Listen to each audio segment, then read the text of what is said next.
Alright, I think we may have fixed it. So let's see.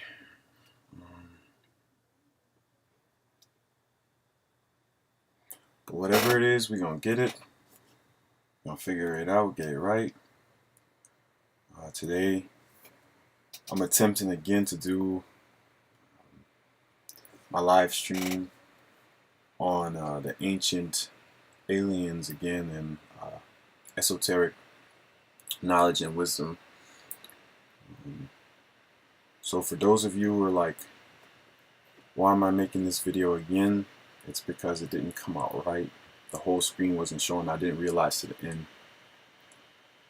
So now we're going to try to get it right. Should be live streaming. I don't know why YouTube is so late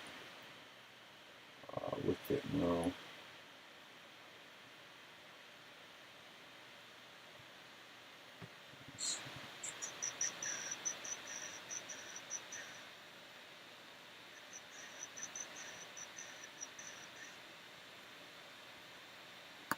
Let's give it a minute. YouTube is be late sometimes.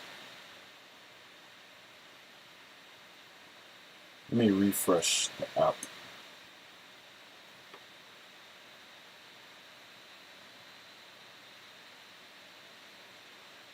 Alright, now we're showing up again.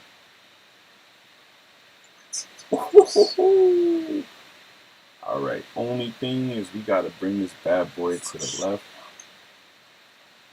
a little bit.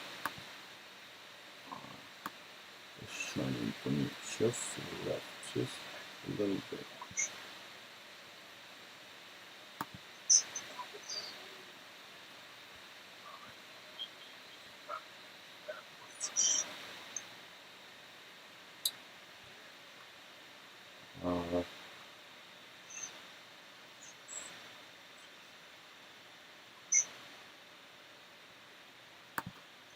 Let me add my camera in and move this back to the right. Boom.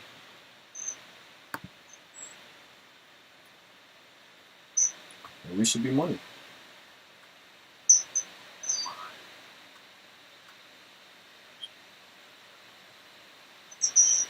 Just waiting for the confirmation on the live, guys. Let me load this down like that.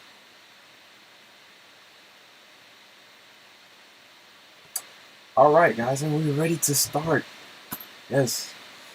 So, guys, again, I made this presentation already yesterday, but things didn't come out well. Only a part of the screen was showing, and I was reading things on the screen and couldn't get it to show the way that I wanted to, so I realized I needed to do it again.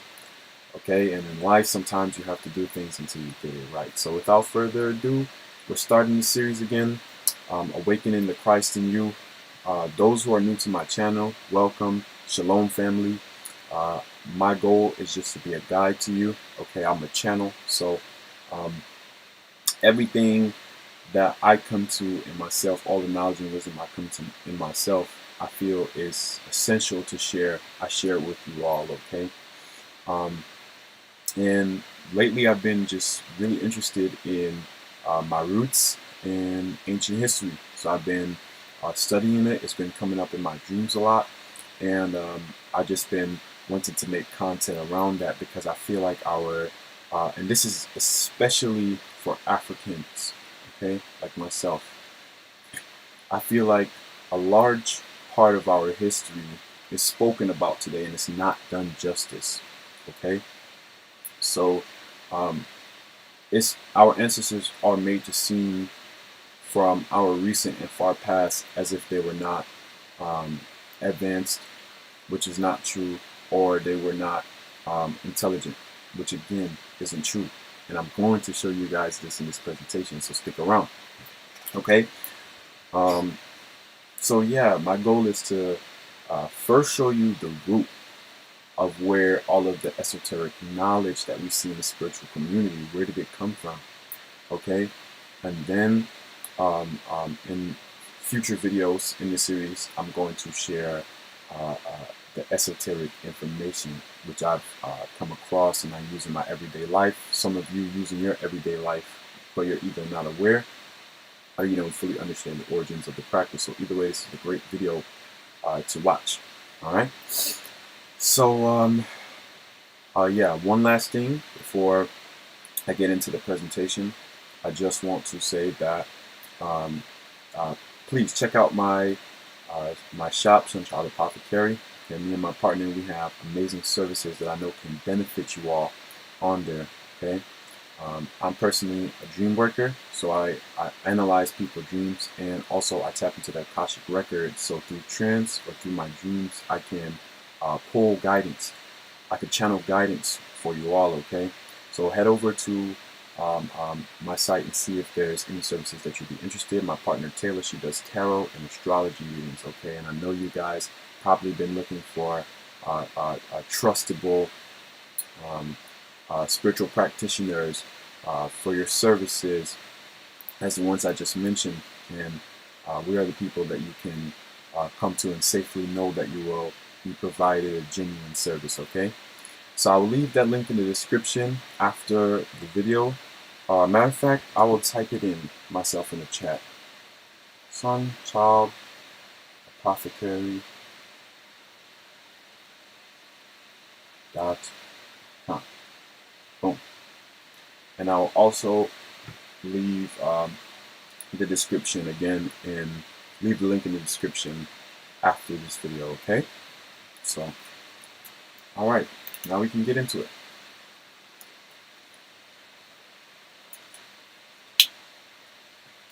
If you guys hear my son in the background, it's early in the morning. Okay, so he's gonna wake up for his food. He's gonna cry a little bit, but his mom's gonna feed him, and he's gonna be all right. So you don't have to worry too much about that. So, awakening the Christ in you. So this cover right here is Thoth and Horus purifying the Pharaoh, and I know that this practice is done after the death of the Pharaoh, or also could be in the beginning of the Pharaoh's reign to purify. It's just a purification practice. Okay, so I chose it because I liked it. I found it very symbolic, almost like an initiation. You know? All right, so for the first slide in the presentation, we're starting with etymology, okay? Because we need to break down the Hebrew words, okay? When we're reading in the Bible.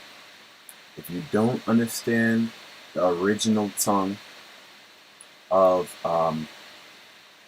what you're reading, then you're only getting a small percentage of it, because when languages are translated from its original tongue to another language, sometimes the meaning changes. Okay, so that's a big thing. Even in English, it's important that you all use etymology. It's simple. Just go on Google and search the etymology of the word that you want to know more about. It's going to break down and give you the roots of it. All right, so it's very, very important. Elohim is, before we ever hear Yahweh, Elohim is the first word used in Genesis 1, chapter 1, verse 1. You know, it starts with Elohim, right? So we need to know who the Elohim is, so we can better understand God in the Bible, okay? Because there's three titles often used for God in the Bible. There's Elohim, there's Yahweh, and then there is Lord, okay? So that's important to note. The Elohim. To understand the mystic arts, we must trace back its origins. Doing so, the most consistent route for such esoteric wisdom is in an ancient advanced race that came to our planet thousands of years ago, which many of you know in the Bible as the Elohim. Yes, I said ancient advanced race, okay? Because I'm going to break it down to you guys really fast. Let's get to the etymology of Elohim first.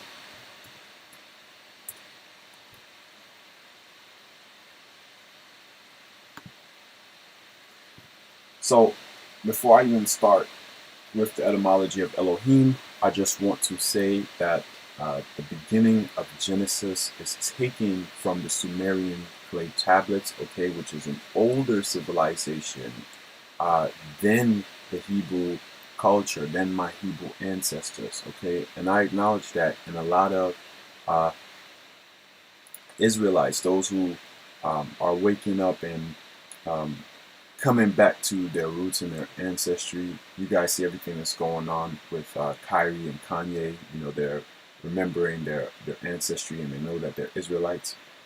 Okay, this is a big movement going on in all around the world, really.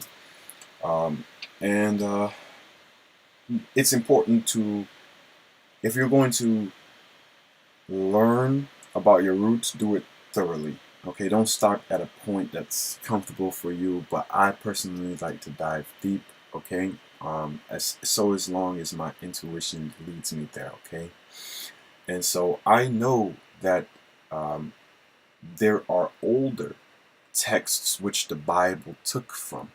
Okay, when Abraham decided that he would worship one God, he didn't create this one God being. It was one God that was already part of many other gods, okay, that others would worship. They would worship the God of the Bible, Yahweh, and they would worship other gods as well, okay? He didn't just create it. It was already there, okay? Um, and so the Elohim, let's look into the etymology of Elohim. So basically it says that the definition here is God, okay? It is a plural word, as you can see. It means divine, divine being, um, God, mighty ruler, gods, right? It's used in a number of ways, rulers, judges, divine ones, superhuman beings, including gods and angels. And it's important to note that, okay, because oftentimes certain words are used in more than just one way, okay? And you wouldn't know that. And they're given examples here in different Bible verses where these words are used in that way. But I'm not going to click on any of them yet because I want to break down the word even further. Let's go to Eloah. Let's go to El, right? Because El is the root of Elohim, right? And like I said, it is plural. It just means a divine deities, okay? So I say El, I'm talking about God or gods, okay? And it is most definitely used in a plural manner in Genesis. And the reason why I say this is because if you connect and match up the dots, like I will, going through this presentation with the Sumerian deities, the Anunnaki gods, okay, that came here and created the race of men to work and mine resources for them to bring back to their planet, you will see that Anunnaki and Elohim can be used interchangeably. Okay? So that's important to note. Let's get back to. All right. Let's move forward. Don't worry, guys. If things aren't making sense right now, it's going to make sense as we go along. This is definitely a kind of progressive presentation. Okay, everything's not going to make sense from the start. To some of you, it will, because to some of you, this is you guys are already learning beyond this right now. You're already learning. This is like kindergarten stuff to you.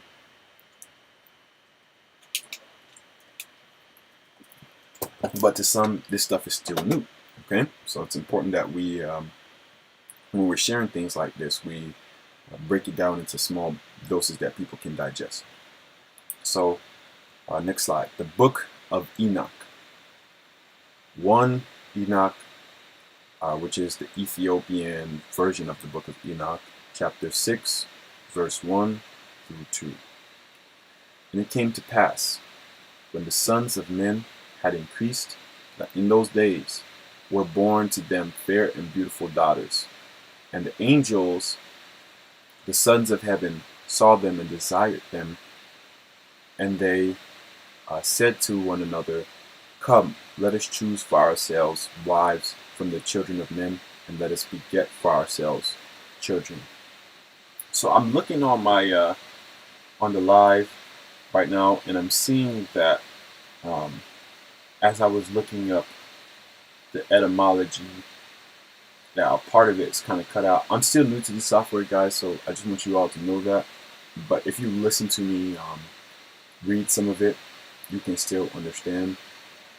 Okay, matter of fact, let's just pause really fast and let me try to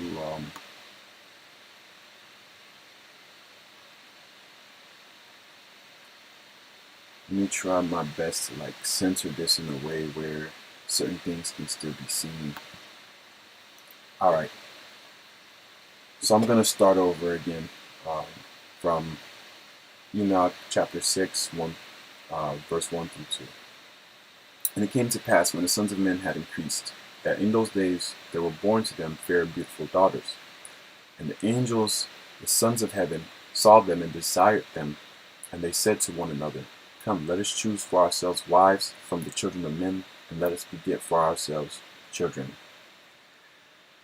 Okay, so right now, I really want to highlight on angels, okay? Because the angels that they're talking about here and in Genesis chapter 6 2, right? When the quote unquote fallen angels came to earth and they had intercourse with our women, right? Um, I just want you guys to understand that those angels too are Elohim, okay? When I was searching up the definition of Elohim, you saw that it could be used for divine beings and also um, um, God, okay? In some cases and instances. And I will show you guys an example of that in Psalms really fast. Hold on, let me just get out my notes really fast. Quickly get to my notes because I'm going to be referencing from it quite often. All right, cool. We're there. Now let's go to, this is the wrong,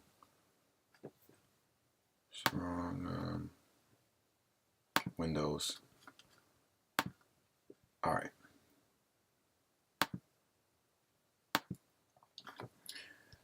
Psalms, I believe it's Psalms 82 1. Yep. Good thing I got my notes out.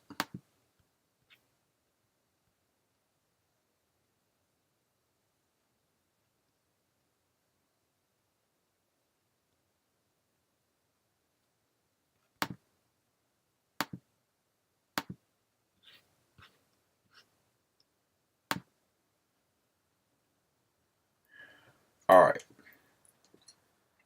And so, right here, this is a verse from Psalms. It says, a psalm of Asaph. God takes his hand in the congregation of the divine among the gods he judges. Now, a lot of you can't tell me anywhere else in the Bible where God in heaven is said to be among gods. Okay, it's only said to be amongst angels and then higher orders of angels. Okay, but right here it clearly says that he was among gods. Okay, because these angels, again, angel could be used interchangeably with God, because angel just means royal or divine, okay? Just like Yahweh is held up as like a king, king of all kings, God of all gods, Lord of all lords, right? I'm going to show you guys that because the Hebrew word for angel and the Hebrew word for king shares the same root, right? They're very similar. The Hebrew word for king is melech.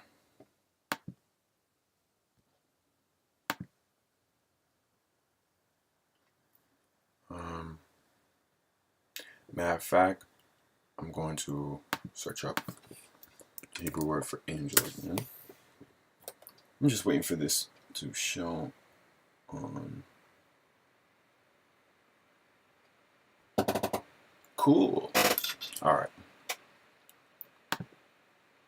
Word for angel, malak. I'm not doing no magic trick, guys. You guys can search these things up yourself and see that I'm only sharing what I'm finding on the internet from valid sources. And right here, right? So I just searched up the etymology of the Hebrew word malak, okay? And it says, and it happened in the spring of the year at the time when go out to battle, kings. Notice it says kings right here, right? But on top it says Malkim, right? Like Malak, right? Now, if I search up, if I click on the Hebrew Strongs, it's going to say Melech, as I showed you. But why was it said like the Hebrew word for angels, Malkim? I'll tell you why. Because again, right here, as you guys can see, hopefully you can see. Hold on, let me shift this over just a little bit more. Shift this over just a little bit more so you guys can see what I'm seeing. All right. Okay. So royal, right? Hopefully you guys are able to see that now.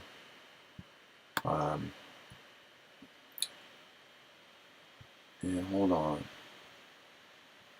It gets even deeper, right? It says right here, Strong's Exhaustive Concordance, king, royal from Malak, a king, king, or royal. See Hebrew Malak, right? When I click on it, the same word for angel also can mean to be or become king or queen, to reign. Okay, if you read in Kings, right, when they're talking about King David, the word that they use oftentimes is Malak or Melech, okay, because it just means that you're like, Malak also means that you're a messenger, you're an intermediary, right? So just like what I'm doing right now, I could be considered a Malak, okay, because I'm channeling, I'm taking a message from the divine, from spirit, and sharing it with you guys. And so the kings of Israel were seen in the same light, right? So you can see why angel would be seen as a divine being, a royal being, a being put on a high standard rather than just an angel with wings. Okay, that's very, very important to understand, right? Otherwise, you're going to be thinking that they're talking about these etheric angels, and when you're reading it in context and they talk about all the physical interactions, you won't even be able to understand or digest. And so there's a distinction of the way that the word angel is used, and even Elohim. Okay, sometimes it's physical angels, sometimes it's angels maybe you see in dreams, right? Because it just means a messenger, somebody that enters your dreams and give you a message, right? So on and so forth. So there's that distinction. All right, so back to the presentation now.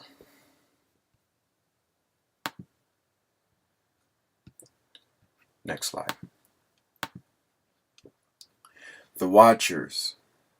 Now that we know that the angels were actual beings and that the Elohim was actual beings of a race that could have developed here long before Homo sapiens, and they gave birth to Homo sapiens, right? From, if you want to call it evolution, genetic modification, right? Because we know that for two races, or not races, two species to mix, that they need to be compatible, because otherwise it would, the offspring probably would not last, right? As it gets into all this hardcore science stuff. And so that's why, if those quote unquote angel beings, or the Elohim, the gods, right, were mixing with our species, then they must have been like us, okay? And I believe, my theory here is that humans have, or not humans, but hominids have been developing on this planet possibly for millions of years. And literally, we only just need what has been accepted in science, 1 million years for humans to have developed many times, become advanced, and then not advanced, okay? Because we did not just develop in one linear um, um, um, um, passage like modern academics wants to make it seem. There's been many catastrophes in in those epochs, right? That have been cataclysmic, worldly cataclysmic. Remember, we almost got wiped out from the Black Plague. Okay, the population dwindled a lot. It was the worst thing that humans have ever experienced. You know, and then going back 12,800 years, the apocalypse that took the Earth by storm. Okay, from comets, multiple comets hitting around the world, and all of these multiple floods for 1,200 years. Right, these major biblical floods. Okay, which is why you have so many flood stories around the world, because it wasn't one flood, but it was many floods, and the world went through a kind of apocalypse, okay? And that was just 12,000 years ago, so imagine a million, right? So we have hominids developing again and again, and I feel like some of them possibly left this planet, or maybe they didn't, okay? But it doesn't matter. It still doesn't take away any context, really, from the story passed down from our ancestors, okay? And I want you guys to know and to understand that, all right? So anyway, getting back on track with the Watchers. The first mention of the Watchers in Genesis can be found in Genesis chapter 6, verse 2. And it came, I started from verse 1 though. And it came to pass, when men began to multiply on the face of the earth, and daughters were born unto them, that the sons of God saw the daughters of men, that they were fair, and they took them wives of all which they chose, right? Notice right here it says that the sons of God. It did not say angels.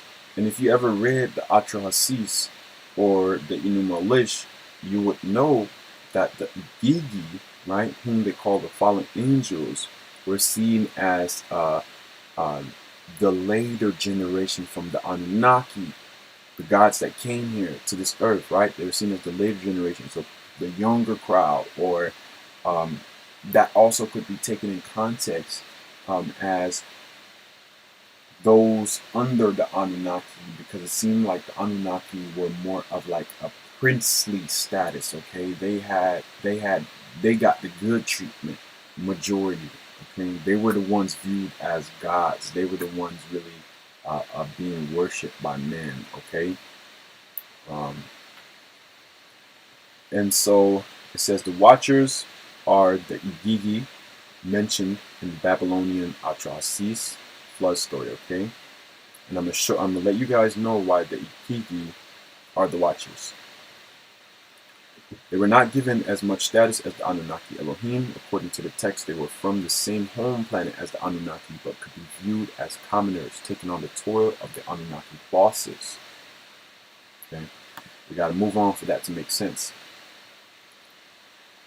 Igigi Watchers.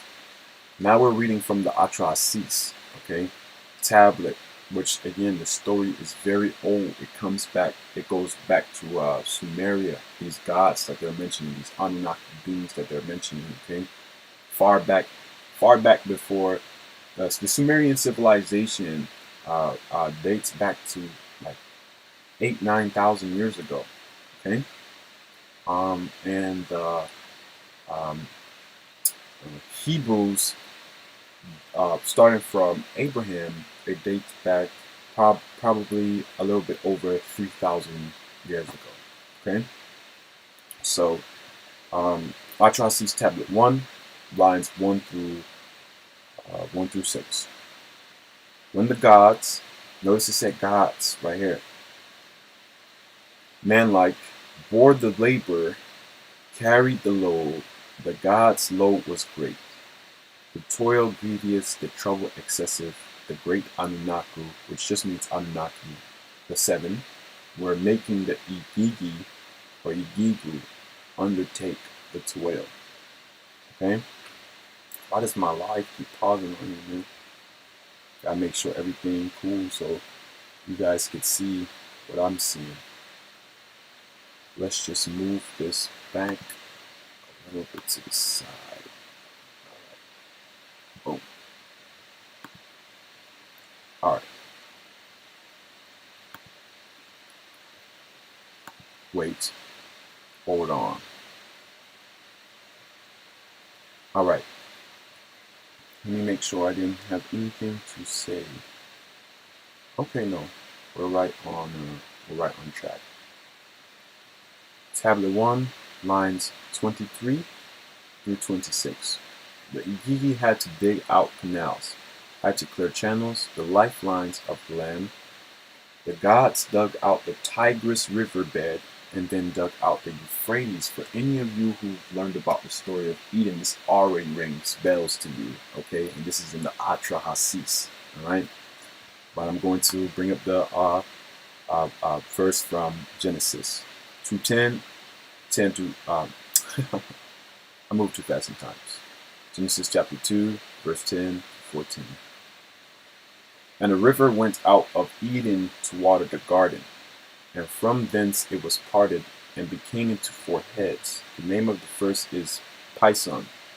That is it which compasseth the whole land of Havilah, where there is gold, and the gold of that land is good.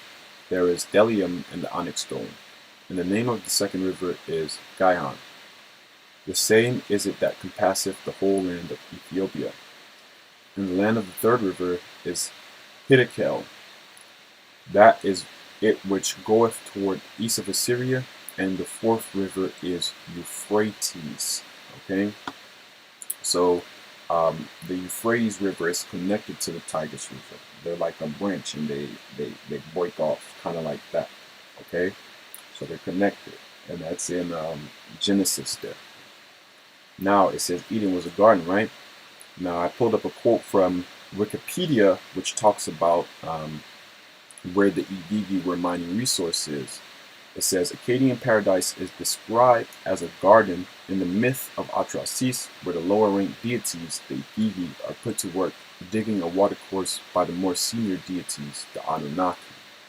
Okay, so notice it said it's there where they were is described as a garden, just like Eden is described as a garden. And it said from Eden that there were four rivers that like, and it says, and from thence it was parted and became into four heads. So I guess four rivers parted from Eden, which two is one is the Euphrates, which is connected to the Tigris River. Let's move forward. The Igigi Rebellion. Tablet 1, lines 35 through 45. And you guys can search this up yourself. The Atrahasis is pretty accessible on the internet, okay? As well as the numeral list, so you guys can fact check and make sure I'm not changing any words in here or anything like that. So they were counting the years of loads. For 3,600 years they bore the excess. Hard work night and day. They groaned and blamed each other, grumbled over the masses of excavated soil. Let us confront our, that's supposed to be Lord right here, or master. You guys will see in a second because it just repeats itself and they use different interpretations which they feel like may fit there. The Chamberlain, and get him to relieve us of our hard work. Come, let us carry the Lord, Counselor of Gods, the warrior from his dwelling. Come, let us carry Enlil, the Counselor of Gods, the warrior from his dwelling. Okay? So there were basically three chief beings in the Sumerian Atrahasis story, which is Enlil, who is the They basically call him the Lord of the Sky, and then there is Enki, who he's supposed to be the Lord of the Earth, and Ninursag is their sister, who was basically the uh, um, key link to man being created. Okay, in different versions of this text. But they're basically the main chief deities that you will hear about a lot: Enki, Enlil, Ninursag, and Anu. Because they were the offspring, those three, Enki, Enlil, and Ninursag, of Anu, who is seen almost like how we see the president. He was basically like the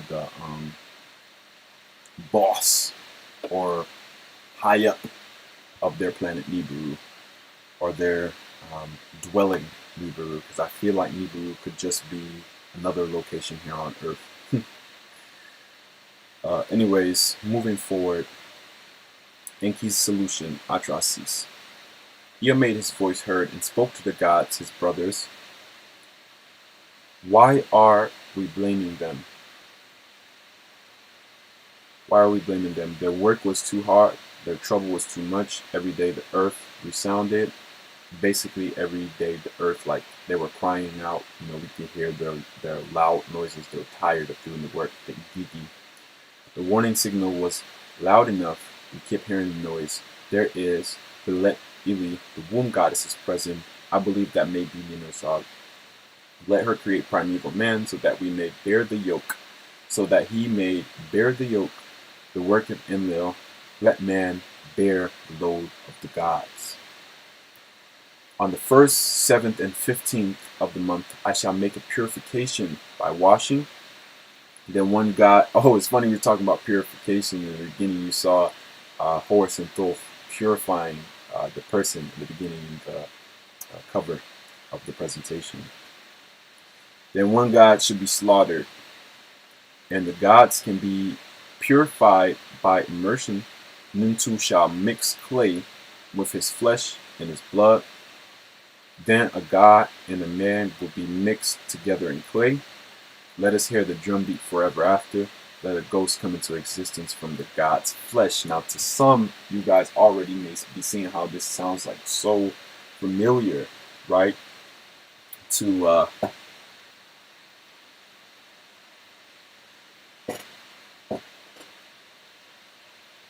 okay, so I'm just checking on the live to make sure that you guys can see what I'm seeing.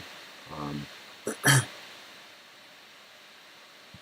So you guys may be seeing me look back and forth. I gotta make sure that as I do this, you guys can see and receive everything, because yesterday it was terrible. But these three lines that I highlighted, I'm going to show you guys Bible verses for. Okay, let man bear the load of the gods. We first see that in Genesis 2:5. So let's get to it.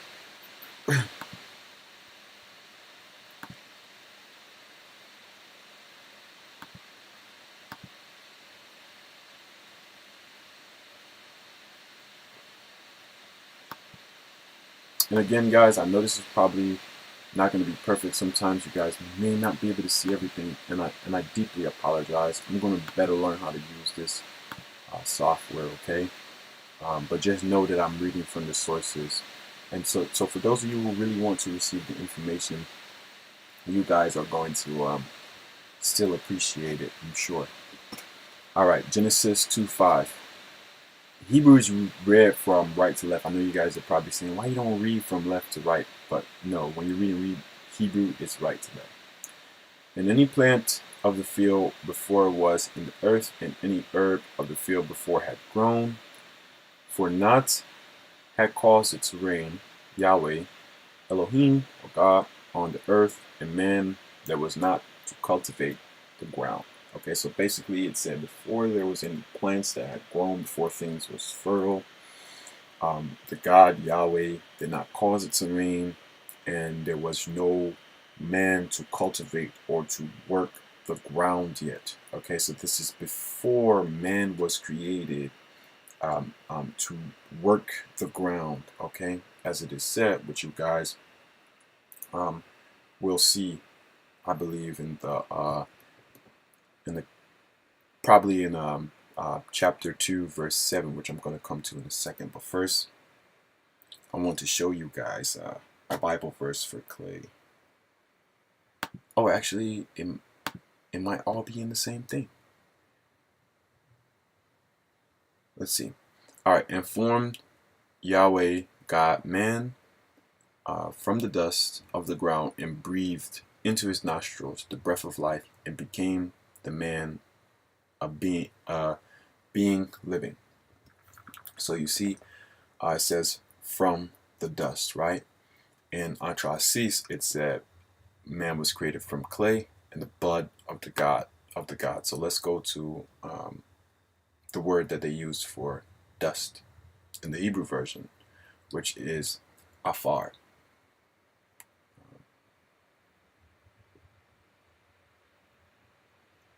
If you scroll down, you guys will see that it also could be used for clay right here. Okay, it's often used for clay. Let's see if you guys can see that. I'm pretty sure you guys can. Yeah, I'm sure you guys can. All right, cool. So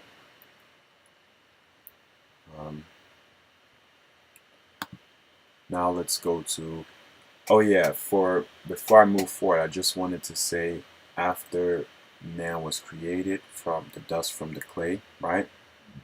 Adam was placed into the Garden of Eden to care tend the Garden of Eden for the Elohim, okay, for Yahweh. Just to make that connection, because remember in Atrasis it said that the gods made man to take on the toil of the Igigi, who was working so hard, and they were getting tired and fed up from being put under so much work. Okay, to make that connection, I just wanted to make that really fast. Now notice it said from the ghost of the gods man was created, or in the ghost of the gods man was created, right? In Atrasis version. So let's go to Genesis 1. Let me show you guys where that is said in Genesis 1. 27. Boom. So created God man in his own image. Let's see the word that they use for image. It's Selim, right? Now Selim is, it can mean form, image, images, likeness, and phantom. Phantom is like a ghost, right? And so basically the general meaning there is, if you were to see your shadow, I don't know if you guys can see my shadow in the back, but if you guys can see your shadow, it has similar features to you, but it does not get all of your color, like everything. It does not get your essence. It doesn't capture it completely. It's just a shadow. So it's in your figure, basically. It's in your likeness. Okay? And that's what was meant and was used there. So you guys are seeing the connection now. You guys are I'm taking an older text, right?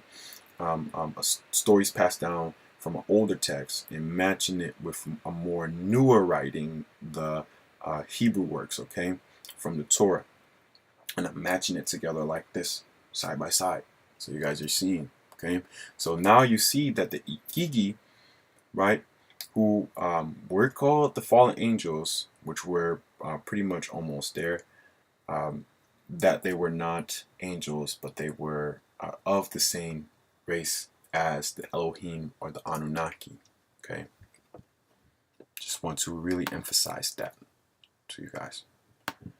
We can move forward to the next slide.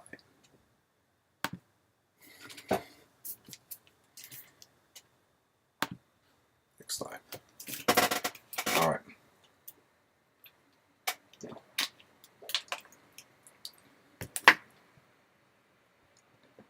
Igigi etymology.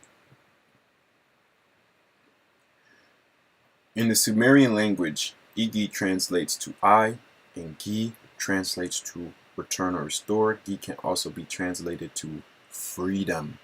So if we interpret I as watchers and Gi as free slave men, we get the rebellious watchers from the Bible who had intercourse with our women. Remember, the Igigi told each other, they said, come, let us drag, let us wake up our Lord, our master, the one who is having us do all this work, and take him out of his dwelling. Let him know that we're tired of doing this. They freed themselves, okay?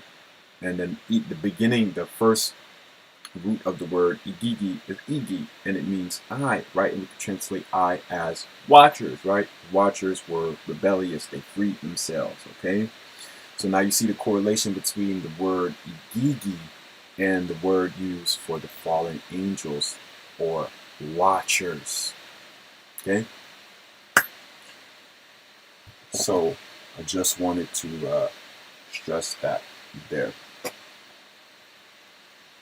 And moving forward, in the Enuma Elish Tablet 6, um, King Marduk divided the gods. This is from the Enuma Elish now, and even older works than the Atrasis. King Marduk divided the gods, all the Anunnaki, into upper and lower groups. He assigned 300 in the heavens to guard the decrees of Anu, and appointed them as a guard. Next, he arranged the organization of the netherworld. In heaven and netherworld, he stationed 600 gods. Excuse me there, guys. So notice that it says guard right here, right? Which also could be interpreted with the watchers, okay? Because watchers, what they do, they guard, they protect, okay? But that's just another way if you want to look at it like that. I found that as a funny correlation. But so basically, there was 600 gods in total running this whole operation to mine resources from Earth to Nibiru, wherever that is located. So there are 300 assigned in the heavens, or in, possibly in like a way station between Nibiru and the Earth. Some say it's Mars. And 300 here on Earth, which I believe were the Anunnaki, because the Anunnaki, it wasn't just the three princely or royal descendants from Anu, who is Enki, Enlil, and Ninhursag, but it was them and their advisors and those who pretty much was working with them and helping them make the whole operation run smoothly with the Igigi that were first mining, okay? And so I don't really believe that they were the ones who were in the sky and the Igigi were the ones here, but I feel like the Anunnaki, they were here running the operation, watching the Igigi, and the Igigi, like what a messenger would do, right?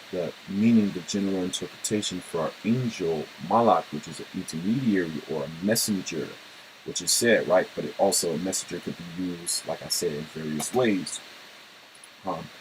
They would have been the ones taking the resources and bringing it from the Earth, and there probably were some of them on Mars, right? Could have been like 100 of them on Mars, say for example, not sure. And they would have been bringing the resources to those on Mars. Those on Mars would have went back to Nibiru with it. So they're like messengers, intermediaries, which is why they could be considered angels as well. That's a perfect example, right? And so let us move forward. Enoch, chapter 6, verse 6.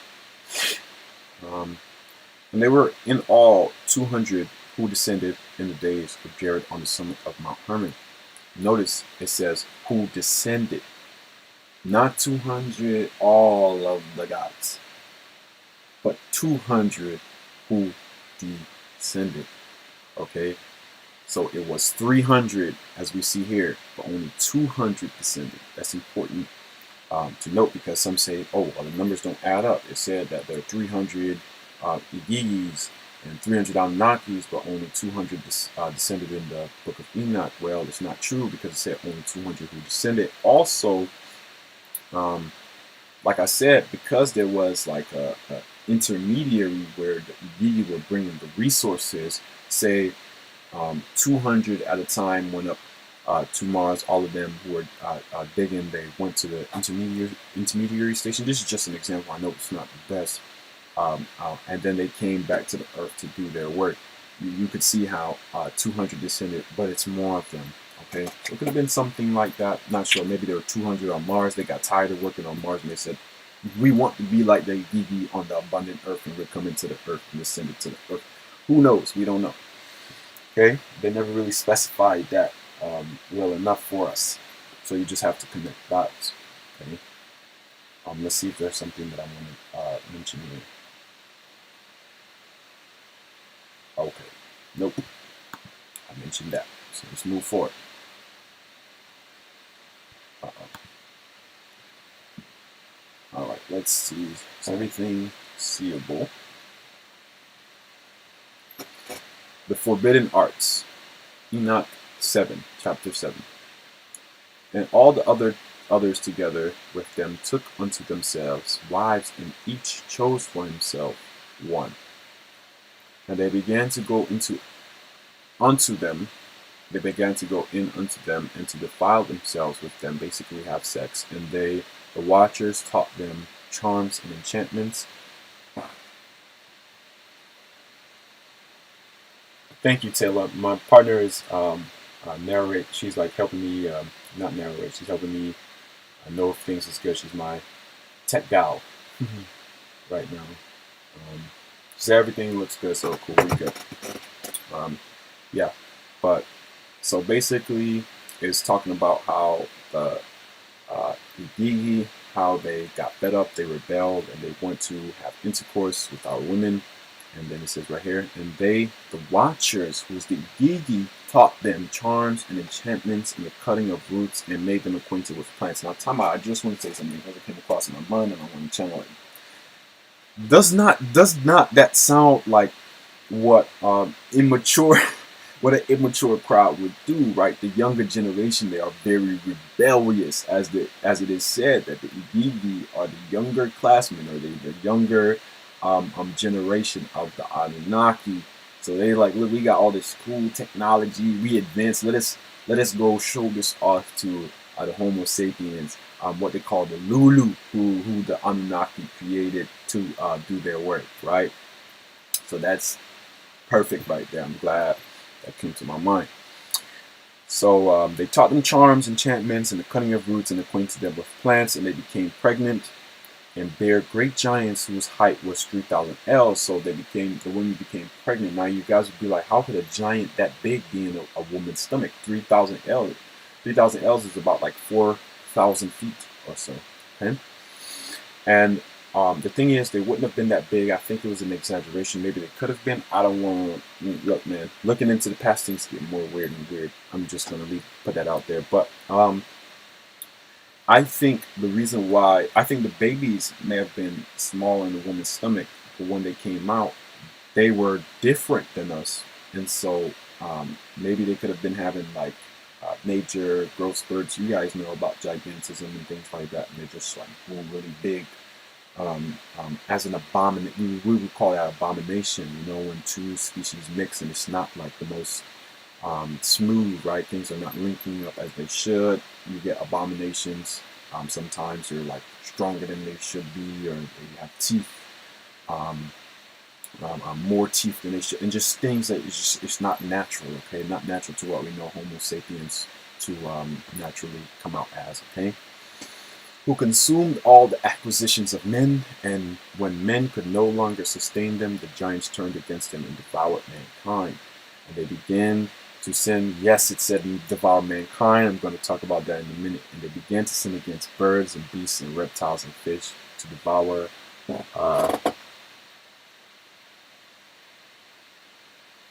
Okay, so it's kind of cut off after devoured mankind. I'm seeing that right there. I don't think there's anything I can really do about that. Let's see if I can actually. No, I think if I do it too much, it's gonna cut out some more stuff. So let's just leave that alone. I'm gonna read the rest for you guys. Don't worry. Who consumed all the acquisition of men, and when men could no longer sustain them, the giants turned against them and devoured mankind, and they began to sin against birds and beasts and reptiles and fish, and to devour one another's flesh and drink the blood. Then the earth laid accusation against the lawless ones, which is what Nephilim means. It just means the root of it is Nephal, or it means to fall to lie. They're the lawless ones, like the embody. They rebelled, right? So you see the connection there between the in etymology. Um, but I just wanted to quickly show you guys um, the kind of what's it called, megalithic works that these people were building. Look at the size of those blocks. Okay, at Baalbek, that dates back to the Canaanites who worshipped the god Baal, which just means Lord. Okay, probably is connected to the word El, which means God. But look at the size of that. That is enormous. You understand? So you can see where it said that the giants consumed the toil of man. They basically took on the work of man and they started doing all of our like heavy work. And I'm pretty sure the heavy work they're talking about is that. Okay, right there, building the temples and the abodes for the gods and whatnot. This is another stone on what they call, I think they call it a monolith from Baalbek. Look at the size of that. That thing weighs tons right there. This doesn't weigh hundreds of pounds, but that weighs tons, probably about like 90 to 100 tons. And 1 ton is about the size of an elephant, it's about 1,000 pounds. So just imagine, try to think about in your head how they were cutting things like that and moving it, okay? Moving it. And that looks like a kind of slope that it's on, okay? So I'm sure it wasn't level ground that they were working with these things, okay? So you guys got to understand that these people, they were amazing, okay? So actually, there would have to been a lot of strong giants moving that, or our ancestors were doing these things with their mind. They were doing it in a way where people, we obviously are not to that level today, okay? I just want to show you guys one more, okay? This is Saxe Juan, okay? And if you see this person standing next to one of those blocks at Saxe Juan that probably weighs over a couple tons, you guys will understand the kind of work that they were doing. And this is in Cusco, okay? This is in South America, I believe. And Baalbek is in the east. So these are on 2 different continents, right? We're not even talking about the same continent anymore. That is ridiculous to me. All right, that talks about a story that is not being talked about. This is the stuff that they're covering up. They want to gloss over. You ask your reverend and at church about this, and they will know really what to tell you. You know, this is the kind of stuff you gotta study for yourself, make it make sense. So let's move forward.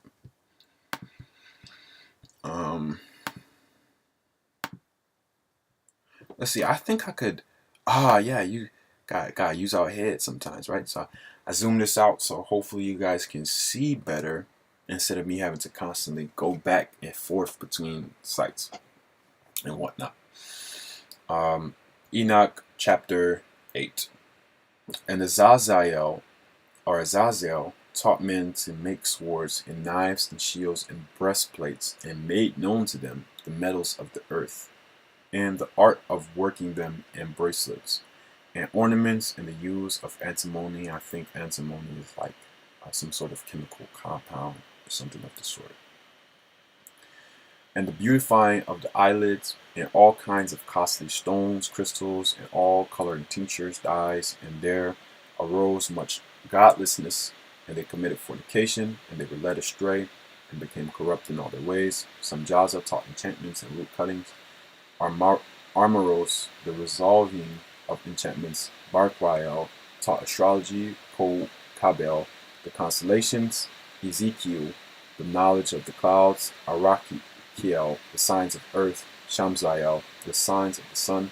And Sariel, the course of the moon. And as men perished, they cried, and their cries went up to heaven.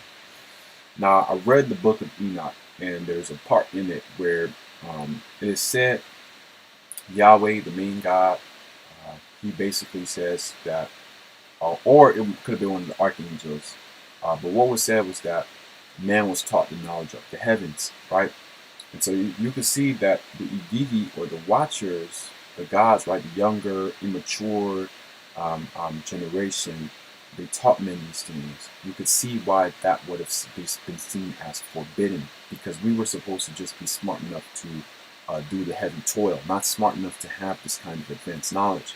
So it's not bad. Using herbs is not bad to heal yourself, because in itself it is a sin, but it's bad because they didn't want us to have that knowledge. So you guys misunderstand this today. They're saying, oh, this is yoga is a sin, that is a sin, that is a sin. No, it's only a sin because they didn't want us to have that knowledge, okay? And that knowledge was given to us. So our ancestors back then, our Hebrew ancestors back then, Egyptian ancestors back then, which is still passed down today. It's just passed down, and a lot of people, it's kind of still in a way like passed amongst some. Everybody doesn't get this kind of information, kind of thing. Okay, but our ancestors back then probably did not see it as bad as we are saying it is today.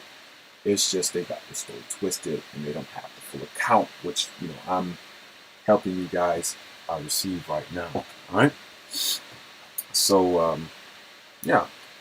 It's kind of interesting right there. Let me see if I want to, if I have any notes to mention right there.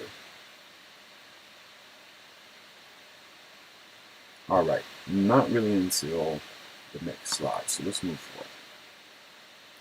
All right, so these three pictures are from three different cultures. Right here on the top left, you have the Mao people of China. On the bottom left, you have the Yoruba people. And on the right, you have a picture of the not Mexican, Mayan god of medicine. His name is Itlit, Itlitan or something like that. It basically means the little black man. Okay? And so the Mao people right here, they're beautifying themselves. They're dressed like, in their culture, the god of beauty. Okay? Her name is Yang Asha or something like that. Okay, she's the god of beauty, and they dress exactly like how her statue is portrayed. Okay, and the Yoruba people right here, they're doing their rituals. They'll often do rituals for their water deities, for the deities of metal, Ogun, Oshun, Shango, and they'll do their like different rituals that are connected to different deities. We call these nature spirits or nature deities that are connected to the different arts, right? Medicine, beauty, again, metals, water, fire, lightning, so on and so forth. And they would, when you ask them where do they get their knowledge of how they wield certain things, right? How they were making metals at a certain time, how they were mixing certain medicine together, the ayahuasca brew from so many different plants in the Amazon rainforest. There's thousands of different kinds of species of plants. Some, a lot are lookalikes, and are poisonous, right? So how they knew to mix two plants together to make the ayahuasca brew, and certain mushrooms that they took and things like that. How did they know which ones instead of deadly mushrooms? They would tell you that the gods and the spirits told them. And if we go back a slide, you'll see right here that is mentioned in the book of Enoch, that by the Igigi, or by the Elohim, the gods that came here, or the extraterrestrial race, whatever you want to identify them as, they taught them these different kinds of arts, metals, beauty, different kinds of stones and materials of the earth. They taught them different chemical compounds, enchantments, spells, astrology, all of this like amazing information. Okay, so just wanted to clarify on that. Let's make sure everything is okay.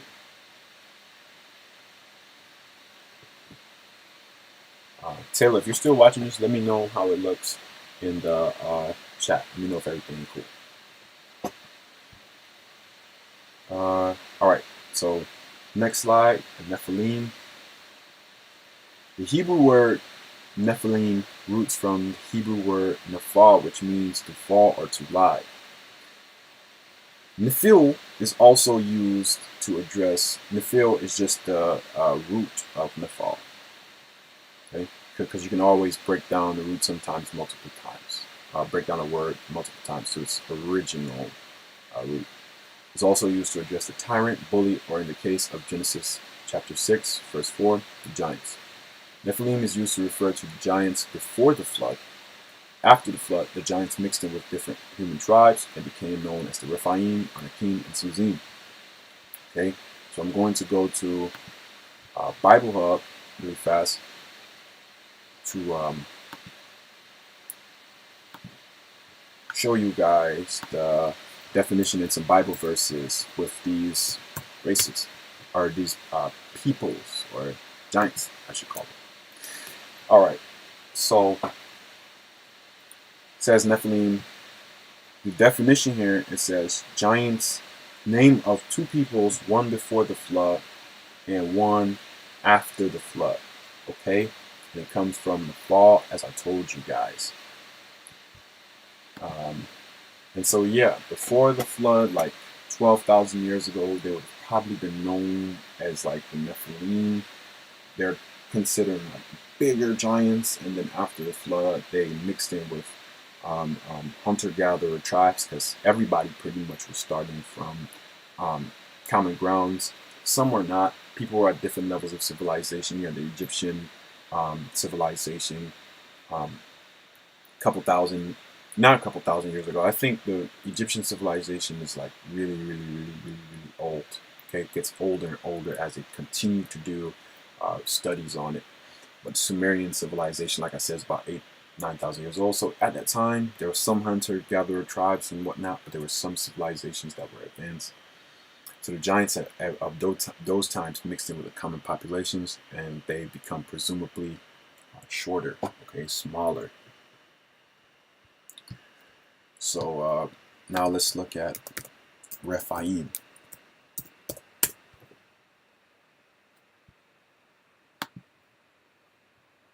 So the root of Rephaim is Rapha. Okay, and let's see. It's also an area in the east of Jordan.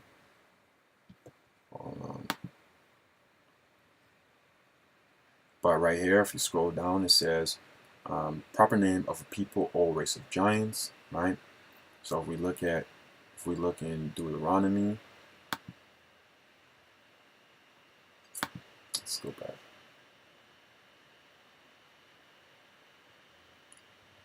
It says the Emites, which the Rephaim were called, in times past had dwelt there, a people as great and numerous and tall as the Anakim.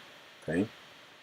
The Rephaim were regarded also, they like the Anakim, but the Moabites called them Emites. Okay, so the Moabites call them Emites, but their name, as we know it, is Rephaim. And you see that they said that they were tall. They were as tall as the Anakim. Okay, so it's just one excerpt. Of huge size right here. Let's go to Deuteronomy 3:11. Wait, hold on, I don't think it's a good one. I remember reading that last time, and did not even know what they were really alluding to.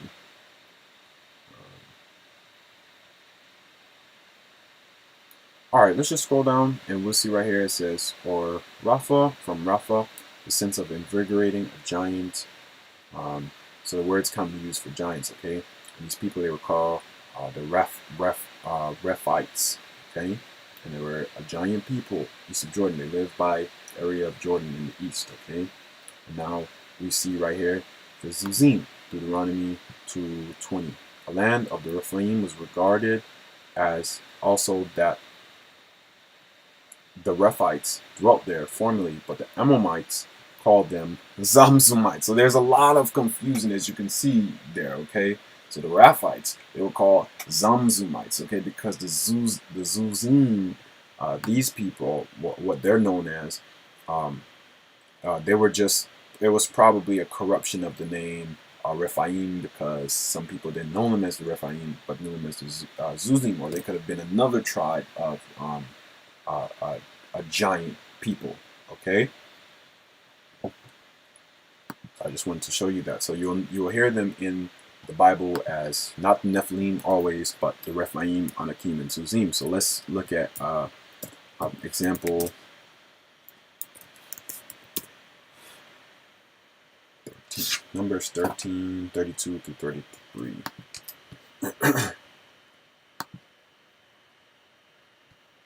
So now we're looking at an example of Anakim. Hold on. Come on. 1332. Uh-oh. I'm sorry. It's like, wait, that does not look familiar to me. 32 to 32. There we go. So basically, Moses, when they had their exodus from Egypt, they left Egypt, and they were promised the land of Israel in the Levant.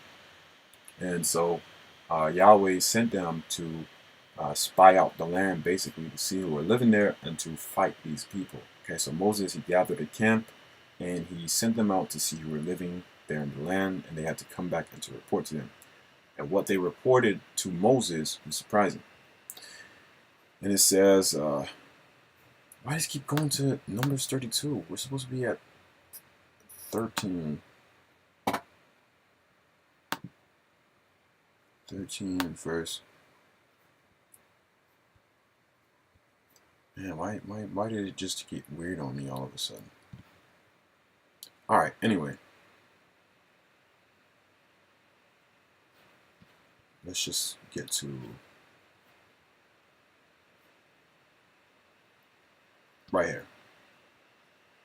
And they returned from spying out the land after 40 days, and they departed and came back to Moses and Aaron and all the congregation of the sons of Israel in the wilderness of Paran at Kadesh, and they brought back to them word and to all the congregation, and showed them the fruit of the land. And they told him and said, we went to the land where you sent us, and truly flows with milk and honey. So they said it was abundant, that this is its fruit. Nevertheless, indeed are strong the people who dwell in the land, and the cities are fortified, large, very, and moreover, the descendants of Anak we saw there. Okay, so the Anakim, they say they were large.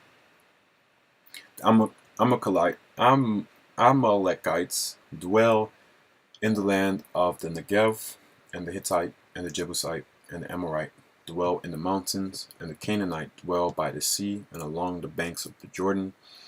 And quieted Caleb the people before Moses, and said, at once let us go up and take possessions, for well able to we are overcome it. But men who had gone up with him said not, we were able to go up against the people. So basically they wanted them to fight the people living there, but the people didn't believe that they could do it.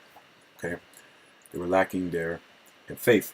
And so there's one part that I wanted to read right here, and it said, and they gave a bad report of the land which they had spied out unto the sons of Israel, saying, the land through which we have gone in as spies, a land that devours its inhabitants. Remember, I told you that the giants, they were eating people, devours its inhabitants, is and all the people whom we saw in it are men of great stature, great height. And there we saw the Nephilim, the descendants of Anak.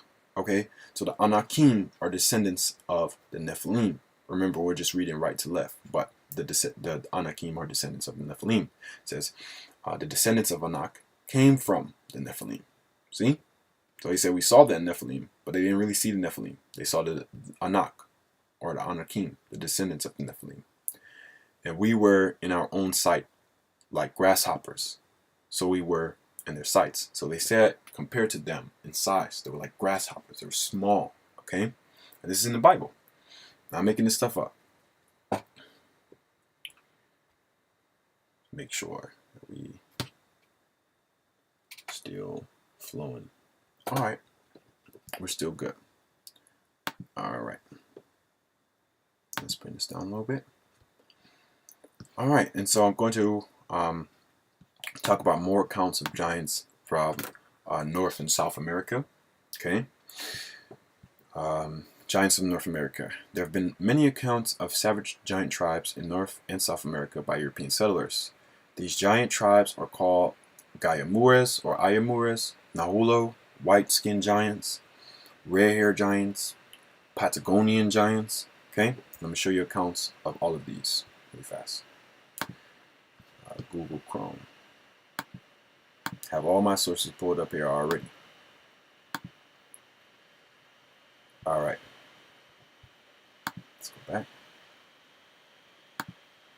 All right, so this is an account of the Guayamures, okay, from the books written by early chroniclers, okay, who went to the Americas and they were just reporting what they seen there.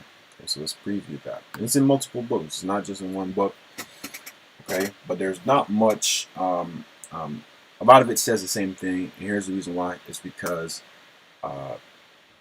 probably not all the chroniclers wrote books, okay, and also too, a lot of the books that are written on subjects like this are they've probably caught dust in old library shelves, okay, because people aren't really that much interested in these things, okay, so the information isn't always updated onto the internet. But right here it says, roundabout, here live the Guayamures, the most savage people of all America. They have giant-like bodies, white skins, and carry exceedingly great bows and arrows. They live without houses, as beasts in the open air, devour human flesh like tigers, never fight in companies or armies, but lay in wait to surprise a single man or animal. They even eat their own children, and are such a plague in Los Islos that the Portuguese have been here forced to abandon not only several sugar mills, but even the entire province. Okay, so the Portuguese, they couldn't fight off these people. Okay, these people were savage and they were eating people and they were big. Okay, and so as this is another account that says that the giants, they were devouring people. Okay, but now let's look at another source. Okay, this thing want me to subscribe to his stuff. Another source by a reporter. Okay.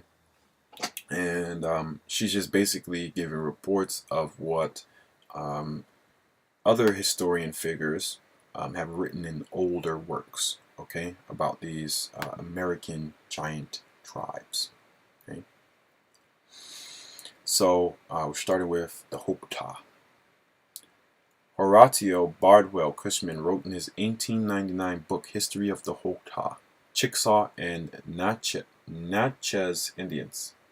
The traditions of the Hoktas told of a race of giants that once inhabited the now state of Tennessee and with whom their ancestors fought when they arrived in Mississippi in their migration from the west. Their tradition states that the Nahulo race of giants was of wonderful stature, meaning they were great, they were big, okay, they were giant.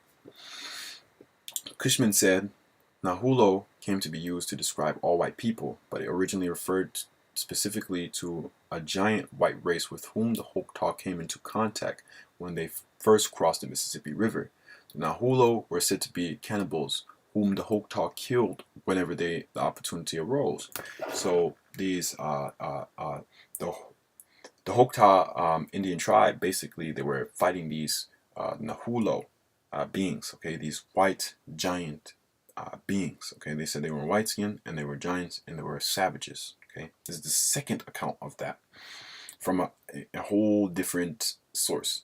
Okay, the first was from the Portuguese, the second is from the Hokta. Now this is from the Comanche tribe.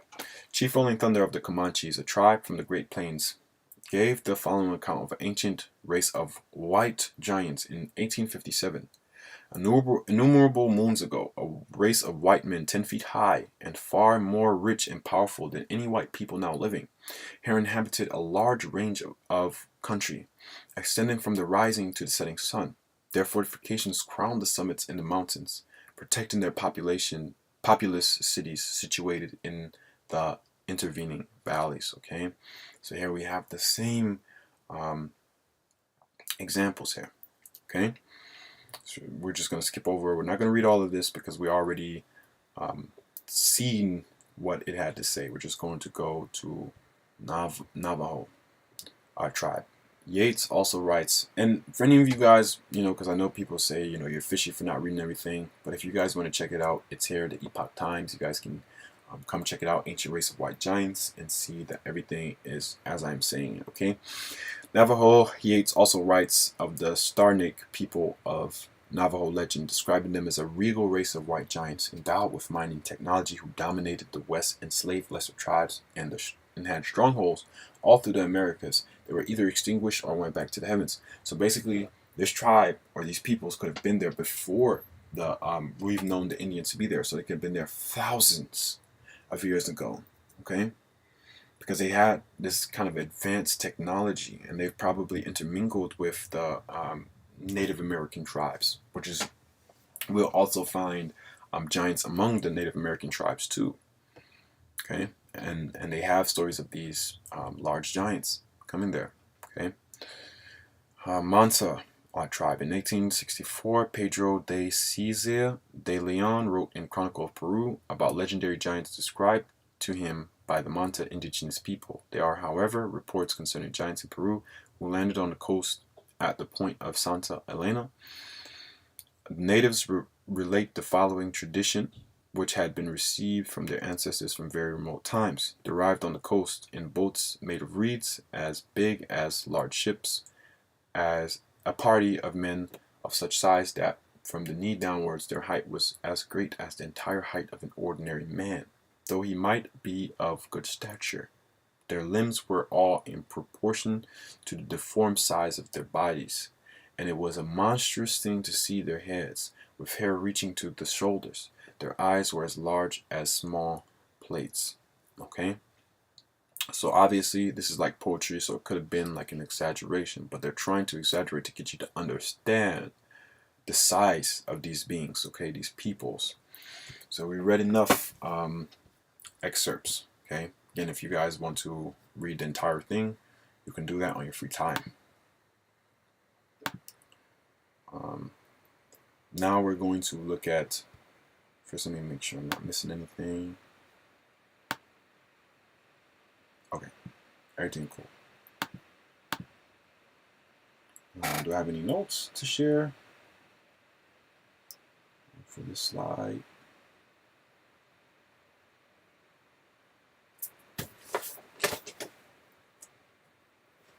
All right, no, we're on point. So, okay, so the next reports I'm going to show is from the Smithsonian Institution. But before I do so, I want to just give you guys a little bit of background about the Smithsonian Institution so you guys can understand that it is a valid source. Okay.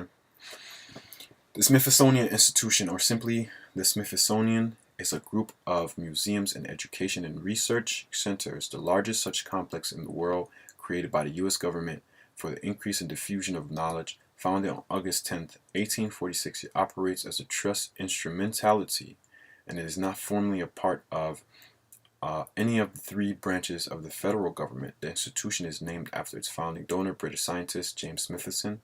It was originally organized as the United States National Museum, but that name ceased to exist administratively in 1967. Okay, so it doesn't really belong to anybody. It was the funder of it was James Smithson.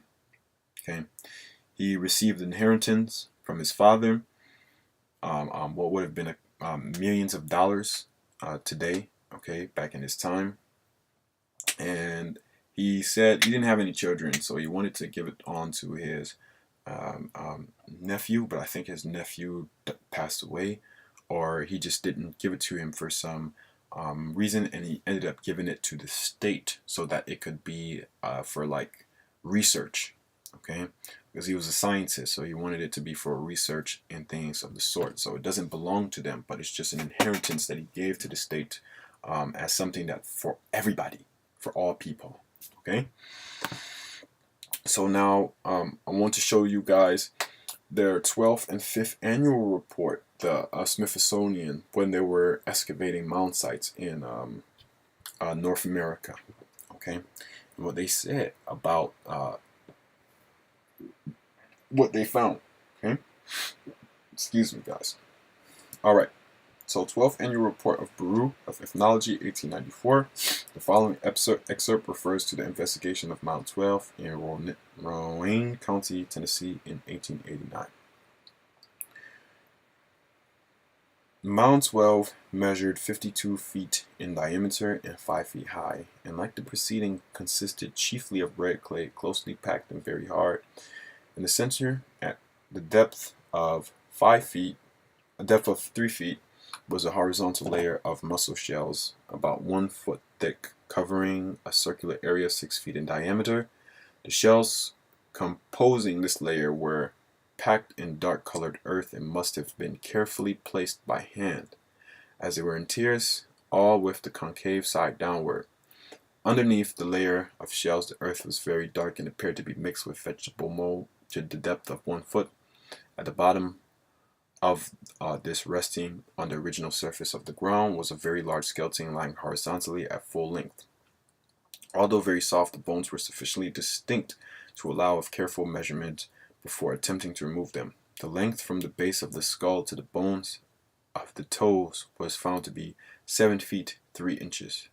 It is probable, therefore, that this individual, when living, was fully 7.5 feet high. At the head lay some small pieces of mica and a green substance, probably the oxide of copper. Though no ornament of copper was discovered, this was the only burial in the mound. Okay, so basically they're describing like what they seen going into the mound. Okay, because the mound's like a large heap of natural material, and then they have to excavate it and go down. And they're describing that, and they seen the skeleton. And the reason why they couldn't get pictures of the skeleton is because the skeleton in the mound is under so much pressure, and it's been there for so long that when it's taken up to the surface and it's exposed to air, to oxygen, it just disintegrates into dust. Okay, so let's read the 5th Annual Report of the Bureau of Ethnology. Number 5. The following excerpt refers to the investigation of Mount 5 in John Daviess County, Illinois, in the 1883 through 4 season. Number 5, the largest of the group. So they would number the mounts, okay, because in the Native American cultures, they would have civilizations, and their civilizations held many mounds sometimes. Okay, the largest of the group was carefully examined. 2 feet below the surface, near the apex, was a skeleton, doubtless an intrusive Indian burial. Near the original surface of the ground, several feet north of the center, were the much decayed skeletons of some 6 or 8 persons of every size, from the infant to the adult. They were placed horizontally at full length, with the heads toward the south. A few perforated unio shells and some rude stone skinners and scrapers were found with them. Near the original surface, 10 or 12 feet from the center on the lower side, lying at full length upon its back, was one of the largest skeletons discovered by the Bureau agents, the length, as proved by actual measurement, being between 7 and 8 feet. It was all clearly traceable, but crumbled to pieces immediately after removal from the hard earth in which it was encased. Okay, so I'm not going to read the rest of this because they're describing more stuff that they've seen in there, which is not relevant to the point that I'm trying to make here.